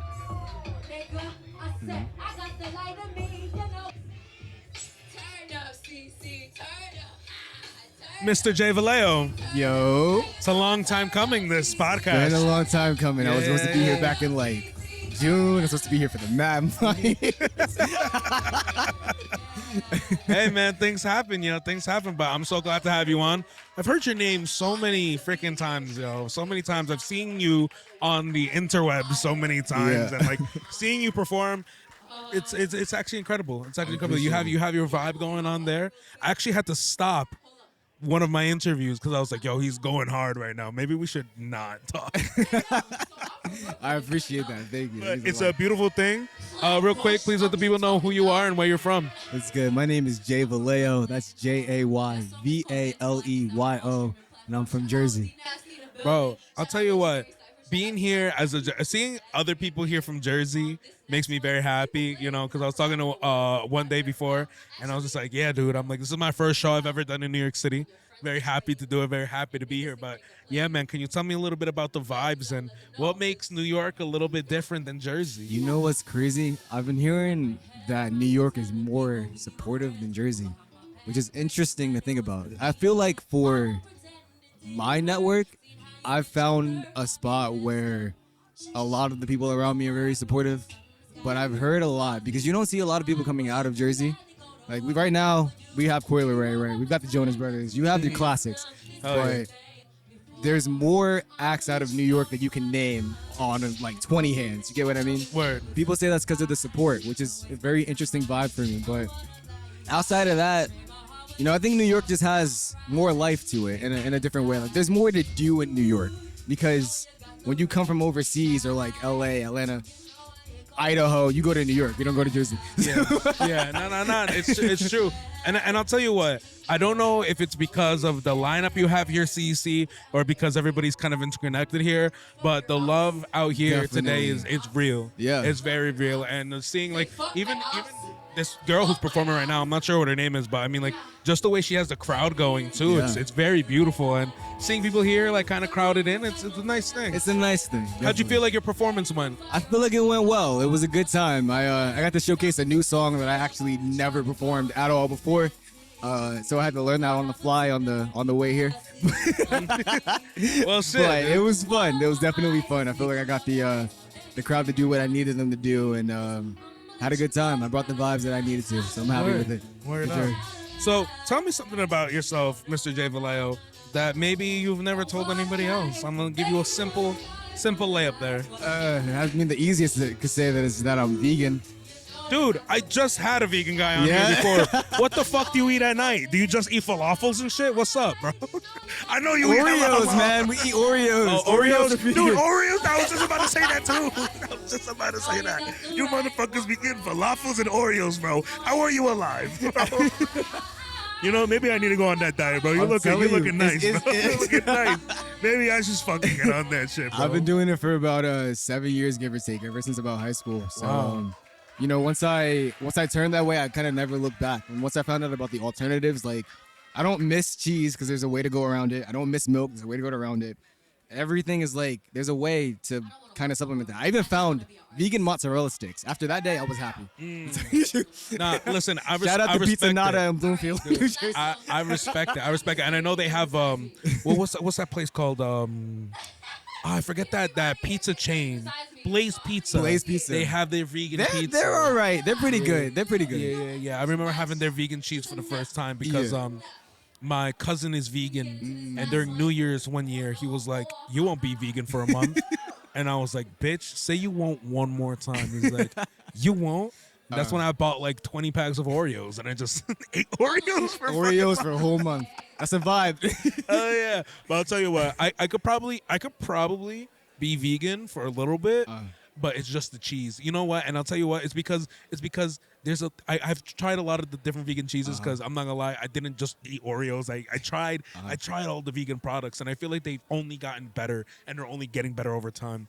But I'll tell you what, I'm like a cheese connoisseur. You know what's crazy? Man. Cheese is actually addictive. Yeah, I learned that. It's addictive like I sugar. believe it. I believe it. That's why I am the size I am. It's mostly cheese. It took me a minute during my transition too, because I love pizza. So before I went full vegan, I was like, I'm vegan when I can be. If I can't, I'm vegetarian. I'll have pizza if I'm like outside somewhere. Yeah. It took me a minute to get off of cheese, so I don't blame you. Yeah. You ever try Violife? I haven't. Violife is the way. Violife American. Really? That's what I do. American cheese is some of my favorite cheese, bro. I'm not gonna lie, bro. I say that as a proud American, bro. Like, damn, that's America. That's We the need our proudest. cheese. That's the proudest American I am right there, bro. Our cheese, bro. I don't care if anybody took over our country, bro. I'd be like, leave the cheese, alone. It's perfect the way it is. So tell me a little bit more about your art, bro. Like, how'd you get into the artistry that you're in right now? How'd you get into the journey? So my family actually is musical in and of itself. My father is a producer. He worked with Akon. Akon, if nobody knows, Akon grew up in New Jersey before he blew up and came to Atlanta. So he was Jersey Akon's, City, I believe, too. Yeah, literally. He was Akon's first producer before the takeoff. And my mother was a R&B and house singer. So I kind of had music all around me when I was a kid. But I personally, when I was growing up, like, I had my like Chris Brown, Lil Wayne, like early 2000s type stuff. But what really stuck to me was rock music. And the first band that I think really hit me was 3 Days Grace. And ever since that, I just kind of like knew where I wanted to go with the music. Like I knew I wanted to put a message that would help people who didn't have the words to help themselves. You know what I mean? When it comes to mental health, when it comes to figuring out how life goes. I came from a place where the music that I listened to helped me feel less alone. And I want to give that same thing to people. So that's my mission with music. So I kind of just got started from that realm and I just went full force with it. Wow, that's a beautiful story, Mr. J. Valeo. Do you have any words of inspiration for other artists who maybe are on their beginning, the beginning starts of their journeys into the music world? Do you have any words of advice, maybe inspiration for people who are maybe scared to get into it? Don't be afraid to be yourself. And I feel like that's on the surface a simple statement, but the truth about that is I feel like depending on where you're from, you might have all of your friends as rappers. All of your friends might be rappers. And you're like, damn, I don't really rap. Like, I kind of want to do some like country shit. Do it. Who's really going to stop you, bro? Nobody except for you. You can do whatever you love and still be successful at it if you stick to it. So do what feels right to you, what feels at home, and I feel like your artistry is going to come out way more sincere, and you're going to have so much more fun with it in comparison to trying to do what you think needs to be who you are, you know? Be yourself and love that process as you find that. Don't just try to stick to what you think is popular, because you might be the next thing. You never know unless you try. Very beautiful, Mr. J. Valeo. I want to thank you so much for coming onto the podcast. I'm so sorry that we have to cut it short. It's all cool. I'm trying to get more people on No, as I feel well. that. Please let the people know where they can find you, your Instagram, any shout outs. Now's the time to do it. Once again, my name is Jay Valeo. That's JayValeyo. Peace, love, and rock and roll. Shout out to CeCe Camacho, because today is her birthday celebration.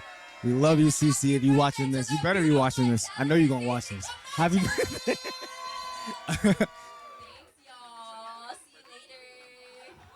But besides that, you ready to hop in right into it? Yes, sir, I'm ready. All right, man. Let the people know who you are and where you're from. So my name's Duyan Joy. I'm from New Jersey, Dover, New Jersey. Born and raised pretty much. Yeah, feel me? I'm a R&B rap type artist. So. Were you on this podcast before? One time at Mad Minds. I was about to say, it's been a while. 'Cause Yeah, I was yeah. like, I recognized you, and then I was like, I need to wait for the name to come out. Yeah, Well, yeah. Joy, when was the last time you were on the podcast? Probably, shit. This was when Mad Minds had the show in Morristown. It was at that big venue. Homestead. Yeah, Homestead. Yeah. That was my first ever time podcasting Yeah. for Mad Minds. Yeah, yeah. Holy shit, that was like a year ago, Yeah, bro. it's been a minute, bro. What the fuck? I know. I honestly, I think that was the last time I performed. It's been a minute. Oh my Yeah, god, it's been a minute. Mr. Duyan Joy, welcome Yeah, back. thank you, man. It's a I pleasure. can't believe that we're meeting here at my first. You were there at my first show ever for Mad Minds. Yeah. And now you're at my first show ever in New Hey, York man, City. It sounded like destiny. Absolutely beautiful, man. So what you been up to? Honestly, just a lot. I've not recently, but I've owned a recording studio for about 3 years. Wow. So kind of really focused on that. Not really dropping a lot of my own music. Mm-hmm. Honestly, being here today kind of made me that passion drive again, and I kind of want to get back out there. So, yeah, man, pretty much just recording other artists though for the most part. Yeah, man. Yeah. So, did you perform today or Yeah, just? yeah, I did. Word. My bad. I don't think I caught it 'cause I was in the middle of doing you this. working, bro. You working. But Hell yeah, man. yeah, I did perform. I performed 3 songs. One called "Fuck Love" that's not out. Another one called "Miss Me" that is out. And then another one, unreleased song called "Euphoria" that also isn't out. So Word. Absolutely incredible. Where in Jersey are you from? From Dover. Dover. Yeah, and you have yeah. your studio out in Dover? It's actually in Bud Lake. Bud Lake. Yeah, a little out the way, but you know, out the way. A little, yeah. It's like almost boonies over there. It's like mid boonies over there. 100%, bro. Hell yeah. 100%. But you know, business is thriving, man. We doing good. So That's great. That's Yeah. great to hear, yo. What's the name of your studio? it's actually called Bats Cave Studios. So I'm Yes, I'm starting to remember. Yeah, it's now. all Oh, coming shit, back. Man. So yeah, Hell man. Yeah. We gotta work together. We gotta do something. Yeah, we do, man. I've seen you a couple of times outside of Mad Minds, but you know, like I said, I kind of just been real busy. Not really in the music scene personally. Yeah, because I remember faces all the time. Sometimes names for me. Yeah. I don't know, bro. My grandpa had Alzheimer's. I'm probably gonna get it when I'm older. Right. I don't fucking know. But names are just fucking something that never really comes to me either. Right. Yeah, It's all except for good. like, I don't know. Sometimes artists have wild names and I remember that, though, because it's like, I'm Coochie 845, and I'm like, all right, fuck, dude. Right. Honestly, too, I feel like everywhere I go, people tell me I got like a recognizable face. You do. I always You do. look like somebody. You know what I'm saying? So people are like, yo, like you kind of look like. I'm like, I know. Word You up, know? bro. So how'd you feel like your performance went today? Honestly, I feel like it went really well. You know, I came on stage feeling really nervous today. But as soon as I got on stage, man, it kind of all went away. You know, I've been doing this for years. So, you know, I feel like that kind of vet feeling kind of came back as soon as I got on the stage. It felt very natural, you know. So Word super up, good. yo.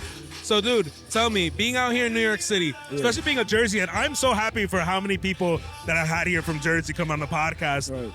What can you tell me is different about the culture out here than the culture out there in Jersey? One thing I'll say is it's super crazy in New York, man. Like driving here, bro, just to drive a mile, it took me 17 minutes. You know what I'm saying? So I think that, and then as soon as you actually get out on the streets, bro, you really feel the craziness. You know, as I'm walking here, there's a plug kicking, what's the word? Druggies, I guess, trying to kick him off the block because they owed him money. So yeah, the culture is just very different from New Jersey, where I'm from, especially. I live in Bud Lake, so it's a lot more quiet. But yeah, just getting here, I hate driving in New York, bro. That's probably one of the worst things, bro. I hate driving here. So I'm honestly, after CeCe goes, I'm ready to bounce. Honestly, I definitely feel that, yo. And at least you'll be a little bit more relaxed when you live here or Right. when you leave here. Did you find parking all right? Or you want to know what? My car doesn't lock right now, so I just parked in a parking garage because I'm like, I'm not trying to get robbed. Like, oh, yeah, I'm not trying to have go back to my car, my windows fucking smashed in. So Yeah, I feel that. yeah. I kind of I have this app that shows me free parking and stuff. So I parked like a block, and shout out Spot Angels, bro. Y'all don't sponsor me or shit, but if y'all wanna, Ayo, chill, bro, with the wave. That's super lit. I need that app. What's it called? Spot Angels. Spot Angels. Yeah, Yeah, I need Spot that. Angels. Yeah, dude, it's dope. And dude, I trust it with my life. Right. I really do, because I was. Do you know a Forest Hill Stadium? No. I think that's out in Queens. Very, very, very dope venue. I saw AJR perform there, random ass band. But when I went there, like the community outside of it is very like, are you familiar with like Montclair? Yeah, 100%. Montclair vibes out there, you know what I mean? Like Okay. $1 million houses and shit. Right. And like all the houses had signs around them. They're like, don't park here. You'll get booted. Right. And dude, I shit you not, there's one parking spot. And it was just in the parking spot that the app told me it was okay to park. Right. So I parked there, and I was like, yo, this is going to test out the app, yo. It's going to see if it's good or not. There you go. We're walking out, and I'm walking with Shawty. We're walking out of the concert. And as we're walking to my car, every single car is booted that we're looking at. Every single one. I've never seen so many boots in my life, bro. Boot, boot, boot. We get to my car, the car in front of my car is booted. Not yours. Mine is free. Yes, sir. That's it. So I trust y'all. Spot Angels, thank you for existing, y'all. I trust y'all with my life. If y'all want to sponsor me, please do that Now shit. wait, does it tell you where available spots are, or it just tells you? Actually, sometimes the app has people who use the app, and they'll tell you when they leave a spot. Okay. But I don't really use it like that as often. Rather than I use it to just kind of tell me where it's cool to park. So like, for example, today, dude, this is like a big ass punch tip. If y'all don't fucking contact me, fuck y'all. Yo, come on, man, get this guy a sponsor, bro. But I'll tell you, bro, it says like you can park here for a day, you can park here for 6 hours, you can park here for 3 hours, Okay. you can park here for 3 days. I parked somewhere where I can park for a day. So Nice, bro. Yeah, That's dude. lit. That's super lit. But dude, we're talking about parking spots. Yeah, hey, man, it's all.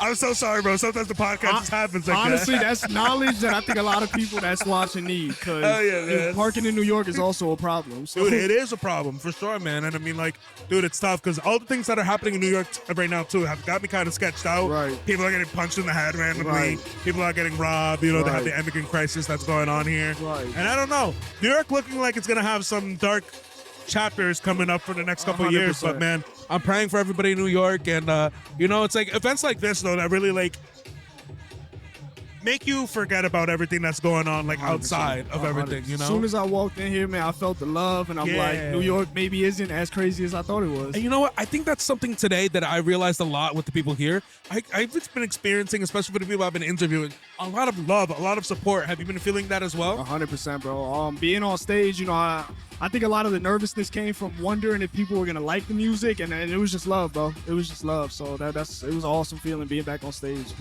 Well, do you have anything else that you want to tell the people before we close out on the interview? I mean, first and foremost, I just want to give a big shout out to CECE CAMACHO, man. I think today really kind of sparked that fire in me again to really get back out there and chase the dream that I've been chasing for so long. So, you know, new music coming out super soon. Keep up with me. You can find me at Duyan Joy _ So that's DUYANJOY _ And yeah, man, that's pretty much about it. Thank you so much for coming on the podcast, Of course, man. I appreciate the you, bro. opportunity. Thank you so much, man. Yo. CECE Camacho. CeCe Camacho, all caps. Don't ever say CeCe. Don't ever disrespect her like that. Disgusting. Happy birthday. Happy birthday, CeCe. Thank you so much for having me on your show. Yeah, dude, I got you. Are you ready to just hop into it? Let's hop into it, all right? Hi, yo. Please let the people know who you are and where you're from. What's up, everybody? My name is Young Wepa. I'm from the Upper West Side. I reside in Washington Heights right now, though. So we uptown, baby. What's up? Yeah, so tell me a little bit about yourself. How'd you get started in your journey? I started making music.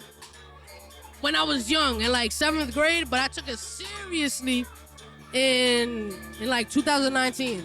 So I went through like a little journey. In 7th grade, I heard music for the first time. I was hyped. I was recording in my friend's bathroom and shit like that. But then I got into the photography, videography world. Started shooting videos for mad people. Started doing photography for mad people. And then slowly, I got back into doing music. Beautiful. Like, so everybody I was taking pictures of was artists. And I was like, yeah, nah. So- I gotta get back into this shit, bro. So you said your name is Young Wepa. Young Wepa, yeah. Wepa. I know. So what Latino flag are you repping, yo? Everybody thinks I'm Puerto Rican, but I'm not. I didn't want to say shit. I'm not Puerto Rican. I'm not Puerto Rican. I love my Puerto Ricans, but I'm not Puerto Rican. I'm Dominican Ecuadorian. Hell yeah. Oh, Ecuadorian too. Yeah, I heard you Peruvian. I'm Peruvian. Yeah, South American, baby. What's up, South America, baby? Yeah. I'm not Puerto Rican. I'm Dominican Ecuadorian. But yeah, my mom always used to tell me that I was always on the street and shit. And I was always in Wepa, hey. I never would come home, so my mom would always be like, "Tu estás en Wepa, hey, tu estás en Wepa, hey." That means I was on the street. I was hanging out till night. So I took that shit and I ran with it. I was like, man, Wepa, hell yeah. So you already performed already, correct? Yeah, hell yeah, I performed. How did you feel like your performance went? I felt great, yo. The crowd was amazing. Everybody was showing love. I got a couple drinks in me, so I was feeling good. Those are those 3 songs that I performed are like my favorite songs to perform, honestly. So it was just a good time. I had a good time, man. I had a wonderful time. Loved it. So, everybody who's coming here, and especially I'm a New Jersey head. I'm a Jersey head. It's my first time doing a show out here in New York City. But so far, the biggest things that I've realized from everybody who's been here, number one, the accents are wild. I love it. I love it. Like East Coast, everybody has their accents and shit. But yo, the New York accent. It's crazy. It hits you like a fucking brick, yo. It's crazy. I love it. But the other thing I noticed is that everybody has very much their own style. Can you tell me a little bit about your getup today? Damn. I don't know. I just woke up and I was like, fuck it, we're gonna have a good time today. It's Saturday. And we're gonna be with my people chilling. I just wanted to be comfy today. I threw on some comfy shit and just went about my day, honestly. I love it. I love it. My whole thing is I just love being comfy. I'd rather be comfy than anything. I feel the same way. Especially if I'm performing, I'd rather be comfy. I'm not trying to be like worried about how the fuck I look. I want to be comfy and just be like, I bet I know I look good right now. Like, I know if I hop on this stage, I get any girl right now. I'm good. I just want to be comfy and I'm valid. That's it. So you're talking about how the crowd gave you a lot of love. Is that your experience within the music community here in New York City? Yeah, everybody's been showing crazy love, man. I cannot complain. Like, it's just been, because I think everyone's doing music right now. If you know, you can talk to anybody and they know somebody who's doing music. And the thing is with music is that everyone kind of gravitates to the same, to their taste. So if everyone's gravitating to their taste or doing something, somebody sounds like somebody. So I'm not trying to be cocky or anything, but when people listen to me, they're like, yo, you like a fresh of breath air type of shit. Like, you don't sound like nobody, or like you do something that it just, I don't know, it just feels new. And I'm like, I bet. So like this whole time in this music shit, I've just been getting mad love, and I thank God for it, because Lord knows, man. So I'm just very happy that everyone's been fucking with it and everyone's been happy with it. And I'm just happy that everyone can listen to my music and just jam out. Because at the end of the day, that's all I want. Because when I listen to my shit, I just vibe out. When I listen to people that I fuck with, I just vibe out. So when people listen to my shit, I just want them to vibe out. I just want them to literally just jam out and be like, yeah, I can listen to this every day. Or when I'm in this mood, I want to listen to this. When I'm in this mood, I want to listen to Wepa. You know what I mean? So I'm just happy that people have been giving me that love. Yo, I'm not gonna lie. Hearing you say that, I want to listen to Wepa. Word. That shit roll off the tongue. Yeah, I want to listen to Wepa. A rainy day happened. A rainy day. Yo, I want to listen to Wepa on a rainy day. I love that, bro. And that's what I want. So when I'm making my music, I'm like, yeah, I'm at the end of the day, this is what I want. This is my goal, for somebody to be like, yeah, on this rainy day, I want to listen to Wepa. On this sunny ass day where I'm feeling mad good, I want to listen to Wepa. When I want to talk my shit today, I'm in the gym, I'm going crazy, I want to listen to Wepa. So I'm trying to hit every mood, bro. Trying to hit every mood. That's a beautiful thing, yo. So I got one last question for you. Yeah. It's a very easy one. What are your favorite things about living in the city? And what are you what the fuck is going on? What the fuck is going on? Shit All about right, the let's city. do what the fuck is going on. right. I hate the fucking train. I hate the train. I hate the fucking train. Why? It's beautiful. It's so no, clean. the train and- sucks, bro.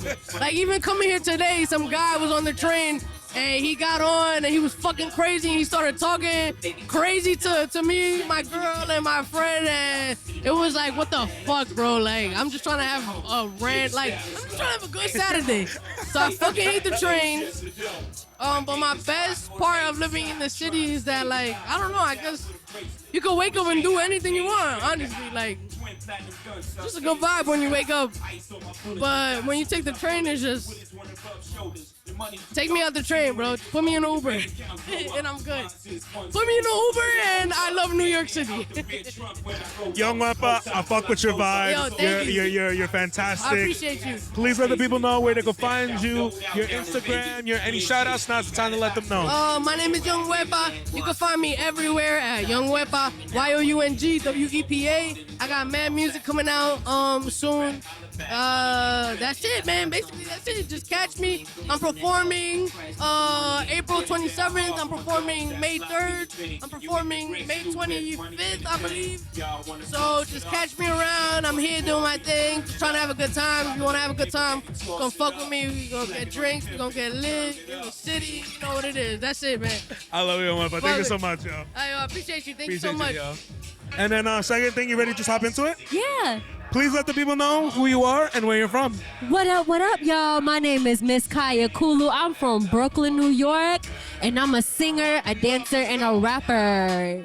Miss Kaya Kulu, you was killing it up on stage. Thank you so much. I haven't been able to see too many people because I'm over here talking to everybody, but I caught a few glances of what you were doing, and I was like, oh, damn. And I like that part where you were telling the crowd to, like, I think you would say happy birthday to CECE Camacho. Yeah. I was like, damn, she getting the crowd going there. Thank that was you. fire. Congratulations. Thank you so much. How do you feel after your performance? I just got off of work, so I'm a little tired, but I'm actually a little bit more re-energized after doing that. Beautiful. Oh my God, it's always fun to share love with other artists and people that just enjoy live music and independent artists. So you said you were from Brooklyn. Yes, Flatbush. Is that where you're originally from? Have you grew up there? So I was born in Mineola, and I've lived in every borough except for the Bronx, but I claim Brooklyn as home because that's the one that I know the most, and that's where I've spent a lot of my time.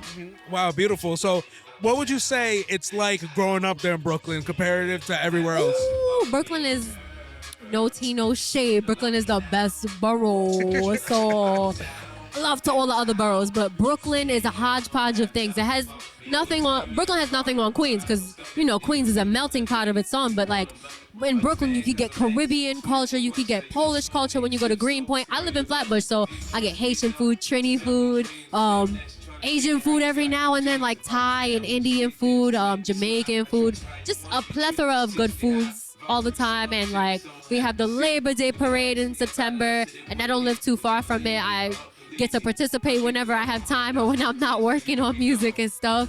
So, and there's just something about having a summer in Brooklyn, going to Prospect Park, going to Coney Island, Dumbo, like just walking around the streets and getting lost and finding your way back. It's always fun for me. Very beautiful, very beautiful. So talk to me about how you got started in your musical journey. Music has always been a thing for me. I've been singing since I was 3. And my dad also saw me dance, so he was like, "You going to dance and music classes?" Like they put me in piano, they put me in vocal classes, but like the vocal classes just like it wasn't helping. So like they were like, "Yeah, you can sing naturally. The piano classes will help you." And then I got to high school, and I'm also a theater kid. Like I've done musicals, I've done plays. Me too. Gotta put that there. But yeah, so like I was a theater kid. I was in the Glee Club. I graduated, and I was just like, I don't know what I want to do. I was auditioning. That wasn't working out. I was on a dance team, and then I left. And then I just started to write more seriously. I had always rapped, but no one really knew that I rapped. No one at all. And they were like, oh shit, you rap? So I started to write more songs seriously, write more bars seriously. I was writing for other artists. I was a background vocalist in a group, and I was also a songwriter in a big music collective, all while still like honing my skills. So I really started taking it serious around 17. And then when I got past college, I was just like, yeah, I'm really gonna do this. Like, is no more playing. So now here we are today at 30. Wow, very beautiful. So where are your goals and aspirations with this? Do you want to take it to higher levels? Are you happy with what you're providing to the community now? Thoughts? I'm definitely happy where I am right now because I get to grow. I get to watch myself in action, and I get to watch other people. And we get to encourage each other to be better than our last self. So I'm very happy about where I'm at because I also get to like flex a little. No shame, my resume is thick. And I'm very proud of how much I've accomplished in such a short amount of time. You know, I've been doing this seriously for like 10 plus years, and now I'm like, wow, this is the fruits of my labor so far. Imagine what's gonna happen 20 years from now, 30 years from now, even when I'm gone, what's gonna happen past me. Goals and aspirations, I definitely wanna take this bigger. Like I said on stage, I am tired of a 9 to 5 or a 2 to 10 in my case. Like, I'm tired. I've been working since I was 16, so I'm tired of working. I would love to work actively on my craft, on giving my craft to others in a way. Like, I would like to open up a school for artists that, you know, may not have a place to go and help them hone in on their skills. Maybe their parents don't understand that this is something that is meaningful to them. So, you know, I want to open up a school for that. And I also just want to travel around the world sharing music to heal myself and other people, because you never know who really needs it. Of course.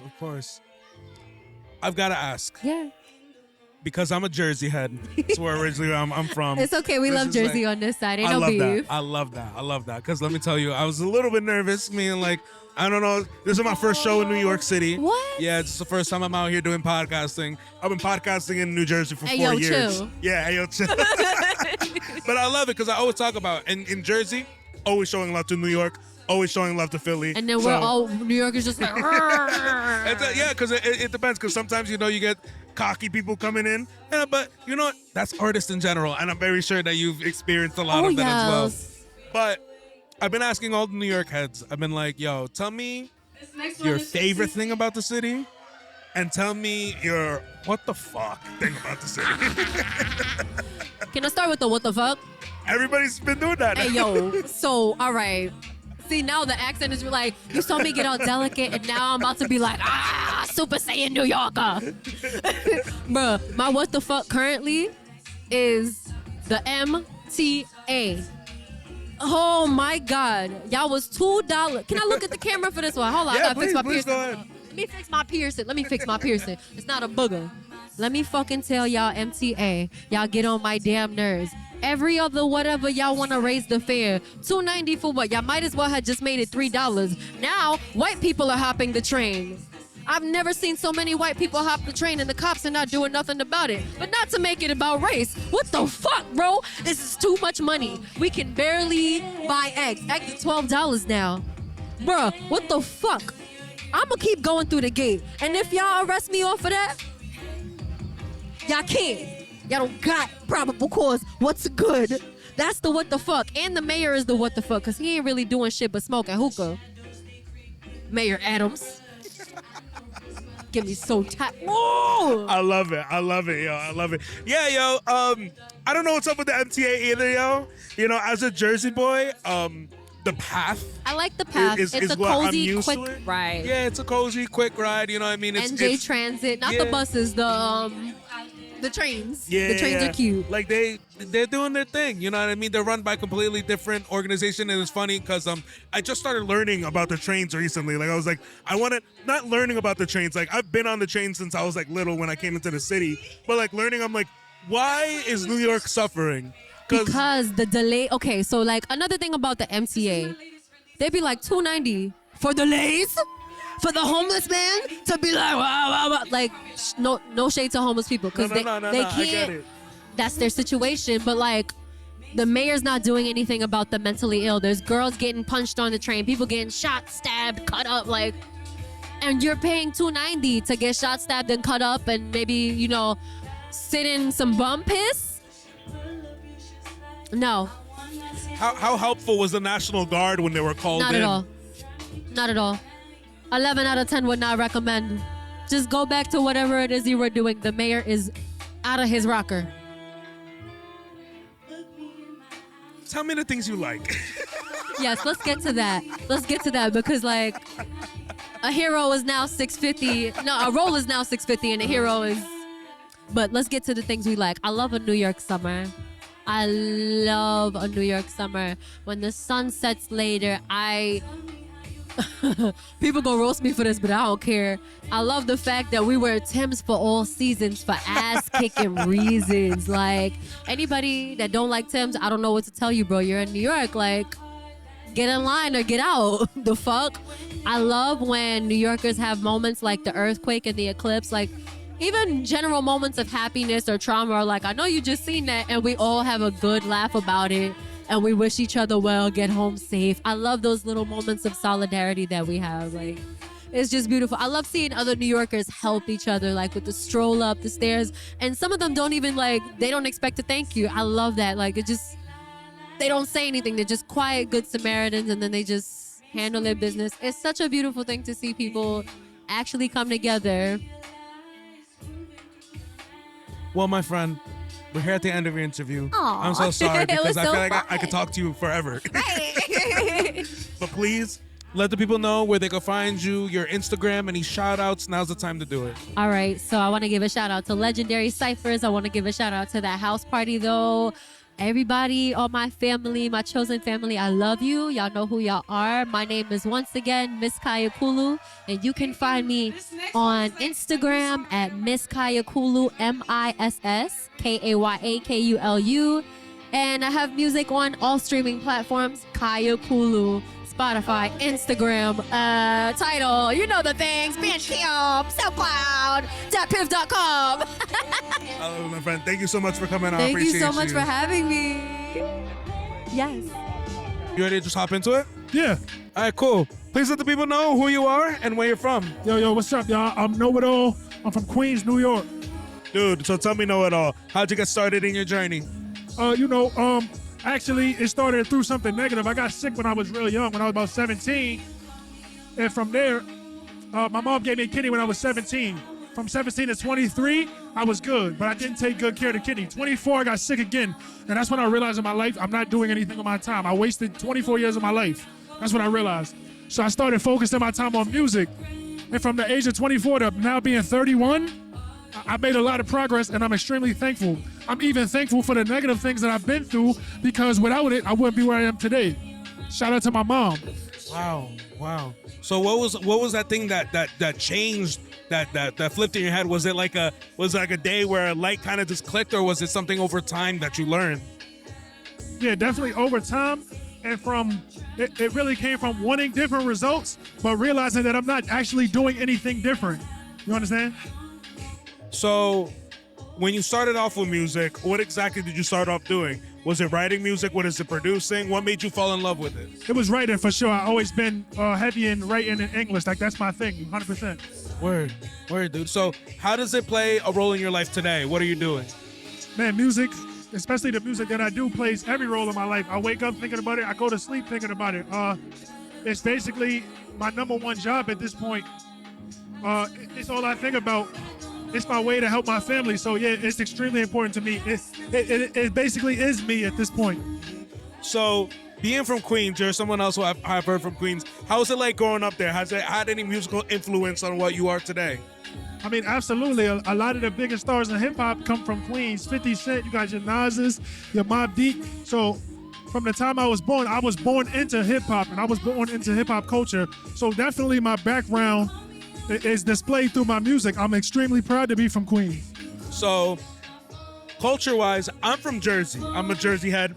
Don't know too much about New York City. It's actually my first time I'm doing a show here. Congratulations. Thank you so much. I had a question about the culture here. What is your thoughts on it? Like, is it a supportive culture? Is it a place that you could branch out and build a community? Maybe there's already community here. What are your thoughts on it? You know, as big as New York is, it's also very tight-knit and it's very cliquey. So, yeah, of course you can succeed, but yeah, you're going to have to get past the whole antisocial thing, especially with artists. I think artists in New York, a lot of people in the artist community are very standoffish. So once you get past that, But yeah, is New York supportive? Honestly, I don't really believe so. I don't believe that people support in New York locally until you have some type of some type of traction. I think everybody in New York is so competitive that it takes a lot out of people to go and support somebody else. It happens, of course. We wouldn't be here like this supporting CECE, who's a great person. Shout out to CECE. Happy birthday to CECE. Word. Yeah, I think New York can be supportive, but for the most part, at first, I don't think it is. Word. Easy question for you, and probably the last question to our interview. I want to get your thoughts. What are your favorite things about New York City? And then what are your, what the fuck about New York City? My favorite and least favorite things. Well, that's a really good question, bro. My favorite things about New York. Well, the convenience of everything. When I go out of town, I realize how convenient New York is. You can literally walk outside and get anything you want. Like, other places are not like that. What else do I love about New York? Just the culture, just the people, the food, the memories that I have here. I'm sure I'm biased to New York. If I lived somewhere else, I would feel the same way about that place. But yeah, this is where I'm from. I'm 100%. I'm like an old school New Yorker. Like, I remember when New York was different. So I have a different type of love for New York. I love it.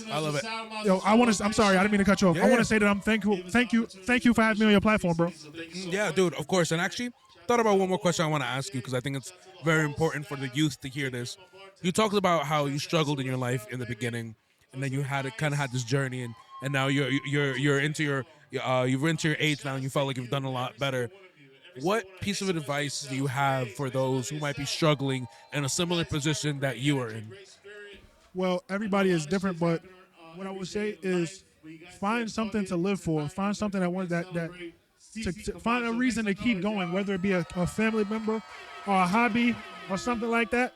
Find a way to keep going. Another thing is the sun always comes out. When it rains, yeah, it's going to rain, but the sun is going to come out. And all the bad things that happen to you in your life, as long as they don't kill you, they help you to build character and be a better person. So embrace it and remember that the sun is always going to come back out. Love it, brother. Thank you so much for coming onto the podcast. Please let the people know where they can find you, your Instagram, any shout outs. Now's the time to let them know. All right, well, you can find me on everything at KNOWITALL NYC. I got a bunch of shows coming up in New York. I got an album called Caution, Laser, and Use dropping probably this month.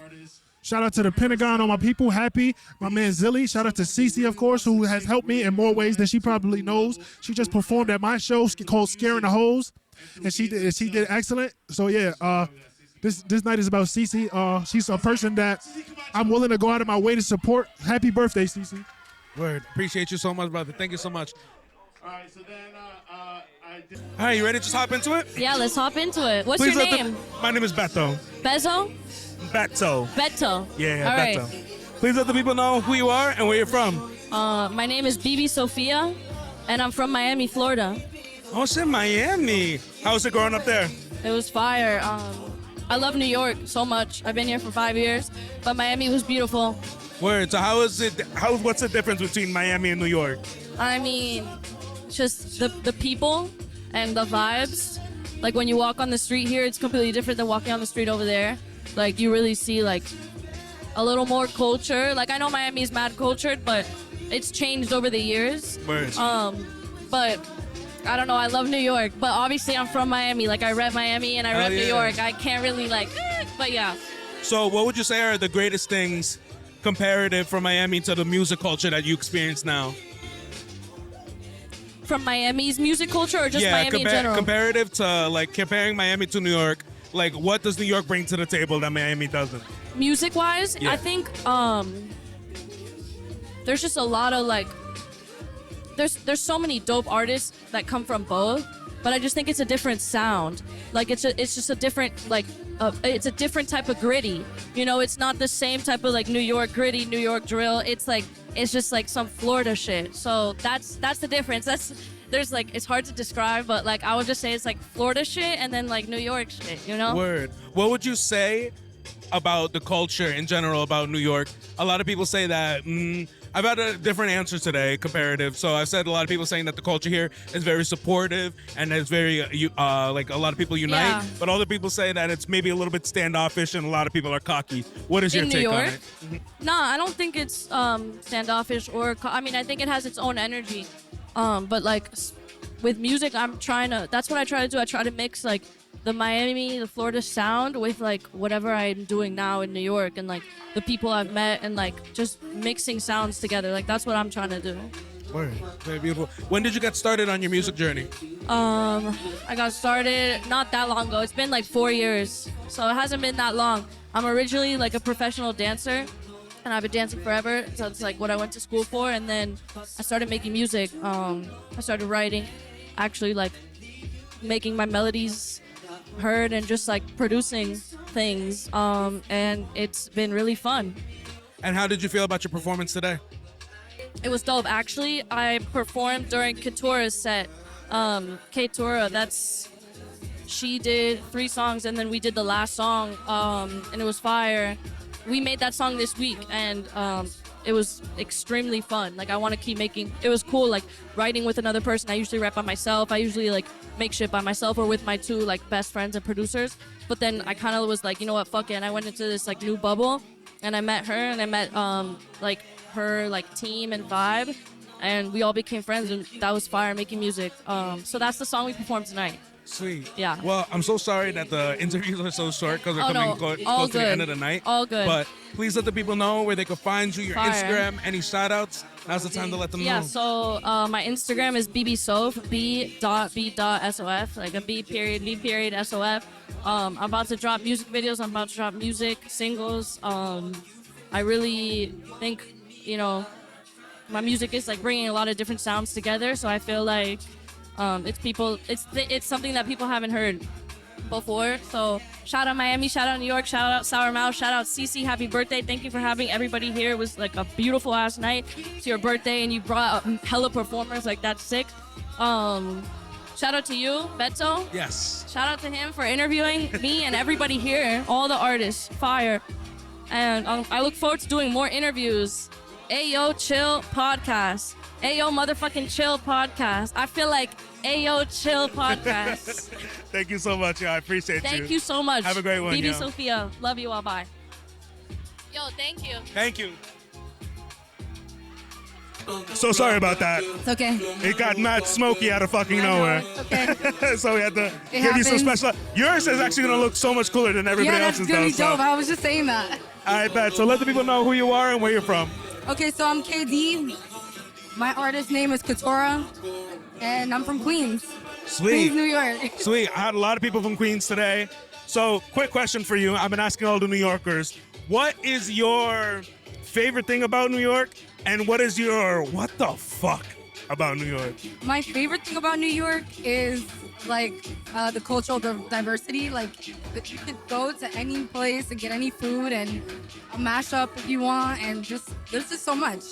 The downside, like I don't like taking the trains and I don't Yeah. like the buses and I don't like how crowded it gets in Times Square. As much as I love that diversity, like there's no way for me to get like maneuver. So I don't know, love-hate relationship. Sweet, sweet. Second thing, how did you get into your musical journey? And do me a favor, don't be afraid to get as close to that mic as you can. Okay, how I got into it, I've always been singing. I've always had a musical ear. I know a lot of artists say that, but I mean, everyone has a musical ear, and you just kind of stick to it the more you get older. Like for us artists, I think like we cling to it because we're comfortable in it and we're creative, and other people are creative other ways, like painting and stuff like that. But music for me just resonated so much. Like I feel it in my soul. Like I feel every chord, every harmony, and I played the violin. So Word. and I was in jazz band. So like I always like Sick. Sweet, sick. So what are your goals and aspirations now with what you're doing? my goals now is just to be like a stronger performer, a stronger artist. I've always called myself an artist, but I think like as I'm adulting, I'm really starting to understand what that means for me. Like it means something for everyone. Like, and so I think that's what I'm doing. I'm still growing and discovering myself in that sense. So Word. So what advice do you have for people who are trying to do what you do then? My advice would be to just do it. Like, honestly, I resonate with Nike every single time because it's really just do it. When you're thinking about it and you're nervous and you're doubting yourself, which I've had a lot of those moments, and I'm sure everyone does. I feel like those are like demons attacking you, telling you not to do it when you can just do it.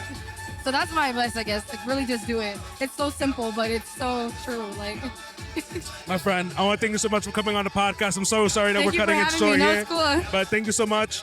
Please let the people know where they can find you. Any shout outs? Now's the time to do it. yeah, it's at KTURA, KTURAA. So 4 A's. I said 3, but it's 4 A's. Thank you so Awesome. much. Thank you so much. I got you, homie. Please let the people know who you are and where you're from. What's up, everybody? I go by Ayoo de la Luna, and I'm from Uptown, New York City. So tell me, I've been asking all the New York heads this. Yeah. What is your favorite thing about the city? And what is like your what the fuck about the city? Oh man, there's so many. My favorite thing has to be the people, like the energy, the fact that you can go anywhere and find something to do. My least favorite thing though lately has been the trains and just like, I don't know, I feel like everyone's on their phones and not paying attention, so it'd be annoying sometimes. Word. How'd you get started in your musical journey? So I actually like always sang, but I was super shy. And then I went to school in LA and I picked up photography and videography. So I used to like video other people. And then like friends of mine were like, just try singing, like try. And then I started making music in LA. And I took it more seriously when I moved back. Word. What is it about the New York culture that makes it different when it comes to music, when it comes to performing, when it comes to venues? What makes New York different than anywhere else you've been? I would say the main part is that I feel like people aren't fake here, you know, that's a huge thing. So when you go out to a show or you support people, you really get to know and see if people fuck with you or they're just like, because I've been like I said, I lived in LA, so there, sometimes it's like, you always get love, but here it's like you get love when you're good, you know what I mean? So it's cool. I definitely feel you. Yeah, Hell yeah, yo. it's real. So tell me, you grew up in New York your whole life? Yeah. What is it about growing up in New York that makes it special to you? The culture, like meeting people from everywhere, being on a train next to millionaires and not knowing it. I love that about New York. I feel like it makes you really humble, but also hyper aware because there's so many different types of everything here. You could get lost in the city and find a whole new life. So I love that about New York. All right, and I got one more question for you. If you had anything to say for the people who are trying to do what you do, go out there and perform, what piece of advice would you have for them? To just listen to yourself. Like we have to tune into ourselves. We know what we need to do, and sometimes, especially when you're like creative and you want to like, you know, show people, you start asking around like, what do you think? But really, all that matters is what you think. Constructive criticism is great, but really, you know what you need to do. You know what you need to work on. Yeah. Believe in yourself. My friend, thank you so much for coming on to the podcast. Thank I'm so you. sorry for cutting it so short. That's okay. But please let the people know where they can find you, your Instagram, any shout outs. Now's the time to do it. Yeah, well, shout out to CECE CAMACHO for having me. It's a pleasure. I was very honored to even be on her set. You can find me at Ayoo de la Luna, so AURADELALUNA. My website has all the links to it. Awesome. Thank you so much for coming on. I appreciate it. Thank you. And then just make sure. Here we go. The last podcast of the night. Closing out Ayoo Chill. Oh my God. First time in New York City. The fucking, what is it? The Sour Mouse. Yeah, baby. CECE CAMACHO. Yes. Number 1, happy birthday. Number 2, great job. I stood up the whole time, was watching you the whole time. I've never had the opportunity to just stop podcasting and watch someone. I'm grateful It was for that. beautiful. It was absolutely beautiful. How do you feel after your performance? I feel like I feel so much. I feel hungry to go. I feel hungry to do the next one. I feel grateful. I feel like a weight's been lifted. I feel amazing. I'm so grateful for the opportunity, and I feel so blessed to be able to have a show, my first headliner, my first solo headliner, and then to have all these amazing performances before. Like every single performance was a hit. Like boom, boom, boom, boom. Like I'm so happy that I booked all the performers because I had the time of my life tonight. Like it was amazing. It was amazing. I was working the whole night, but I was enjoying myself. So, Oh yeah. but- Nah, yo, I'm telling you right now, the performers beforehand, they killed it. Some of the girls were singing, like some of the ones who were starting off, I was like, Yeah. okay. It was so funny finally getting like some time with Jay Valeo. Yeah. After I've heard you say his name. So I have your That's my voice. guy. I have your voice. Jay Valeo! Like I had that in my brain. And I'm like sitting in front of him, I'm like, bro, you're a fucking celebrity to me Yo, right he's now, a star. dude. Yeah. No, like he's literally, great. it's like He what's killed it like to be famous, bro? Like, Yeah. And it's funny, I actually had to stop my podcast with one of the girls because he was performing so hard. I was like, I'm not getting He was like, anything hold on, here. hold on. I was like, we gotta wait. We gotta bring it back. We gotta bring it back. Matter of fact, you didn't tell me, or maybe you did, and I forgot, and I'm just a bad It's person. like that. But you had a person from Patterson performing I with you didn't today. tell you. I did not You tell didn't you. tell me. That was not something I mentioned. Bro, he was like, I'm from Jersey, and you already know. I'm like, hey, Jersey, let's fucking go. I was like, hell yeah. And then all of a sudden he said Patterson, and I became the fruitiest man in this room. Fruitiest, oh my God, Patterson, that's where it's from. I was having a great time. He killed it too. Yeah, He he's a rocked that phenomenal shit. MC. Hell Word. yeah, hell yeah. Shame on you, yo. Shame on you. Me and him, no funny shit. That song, it's called All My Time. I've had that hook and my verse since 2020, and I've had plenty of people try to write to it, and that ass was not with it, you know. And Patty Honcho was the first performer. I mean, the first artist I felt did the song justice. You know what I mean? And delivered the message that I wanted it to deliver. So I'm really excited. We're actually dropping the music video next week, so it's gonna be lit. Like Sick. that song's coming out soon. Sick. How else did you feel the night go? Any thoughts that are going through your brain? I want to capture this moment forever. What do you think you're going to say to yourself years from now when you look back at this moment? That I can't believe a random person gave me $50, bro. Someone gave you $50? Yeah, like, and shout out Achilles, thank you. Like, you feel me? Like, he hit me up on Instagram. I mean, like, he follows me on Instagram. I follow him back. He's an artist. And he just came up to me. He was an older gentleman. And he was like, CC, I didn't know what to get you. So, and I was just like, yo, like, is this what it's like to... But I just feel grateful. The night has been amazing. I'm just happy that all the women and the men who performed, we didn't have a lot of males, but all the women who performed were phenomenal, you know what I mean? And so it just, I can't believe this is the background music for my interview. That's also what I'm thinking. It is wild, yo. It is wild. But, yo, they're partying. I'm glad the smoke finally cleared, bro. Yeah, I was I like, turned it off myself. I was like, yo, I got asthma. Like, what the fuck? Bro, when the girl turned around, I said, yo, I can't breathe. I'm Yo, like, I and don't know what to then tell the you. smoke machine is buying my stuff. I'm like, is somebody plotting? I'm stealing my shit. Like, I'm going to the box. Like, where's my bag? Like, Wow, yo. Yo, I'll tell you some of the highlights of mine a night real quick. Yeah. Besides all the interviews went really well. All the interviews went really well. I'm really happy. It felt really easy. I can't believe how quick the time passed. It's insane. Number one, someone was really drunk and spilled all their water and fell like right on the camera. Bro, Miguel almost fucking fought them. Like it was insane. Like I was like, oh shit. One And, of like, my people? No, I don't think so. Was it one of CC people or no?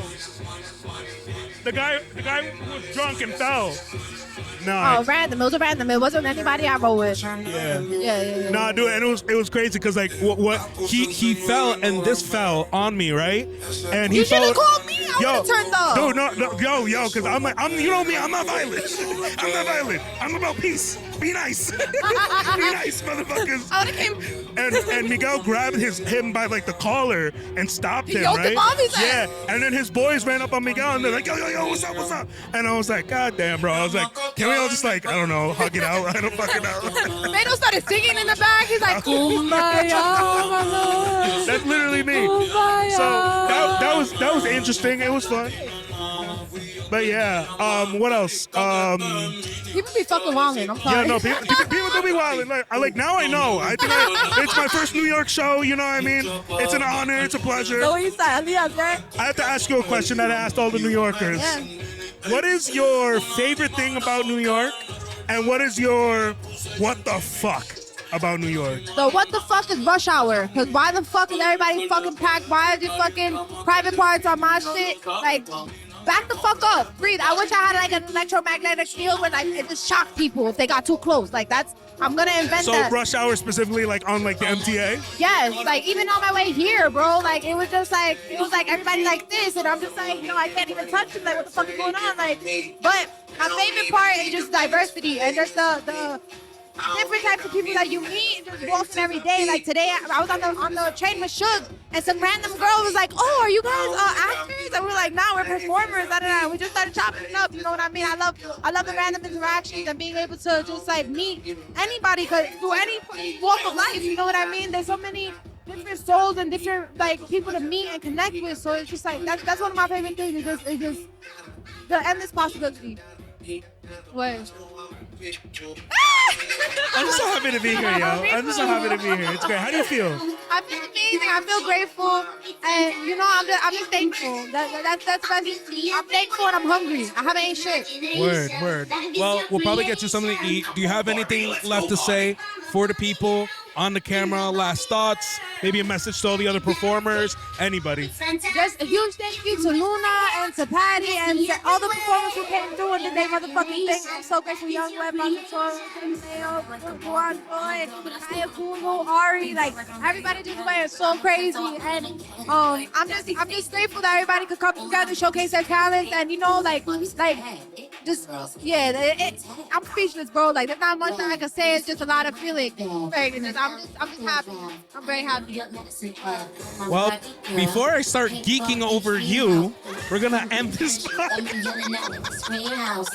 Oh my God! But yeah, we got a music video coming out all my time, dropping next week. We got some new music, we got EP content coming out soon. You already know what's going on, and yeah, like just be on the lookout because we coming in hot. You know, we definitely serving our purpose out here. CECE Camacho, all caps, full name, every time. Thank you so much. Shout out to New York City. First time here doing a podcast. Had his ups. Definitely had that one guy who was down. But we're good. We love you. Good night. Have a good one. Oh my God. And thank you so much, CECE Camacho. He's going crazy. Thank you. I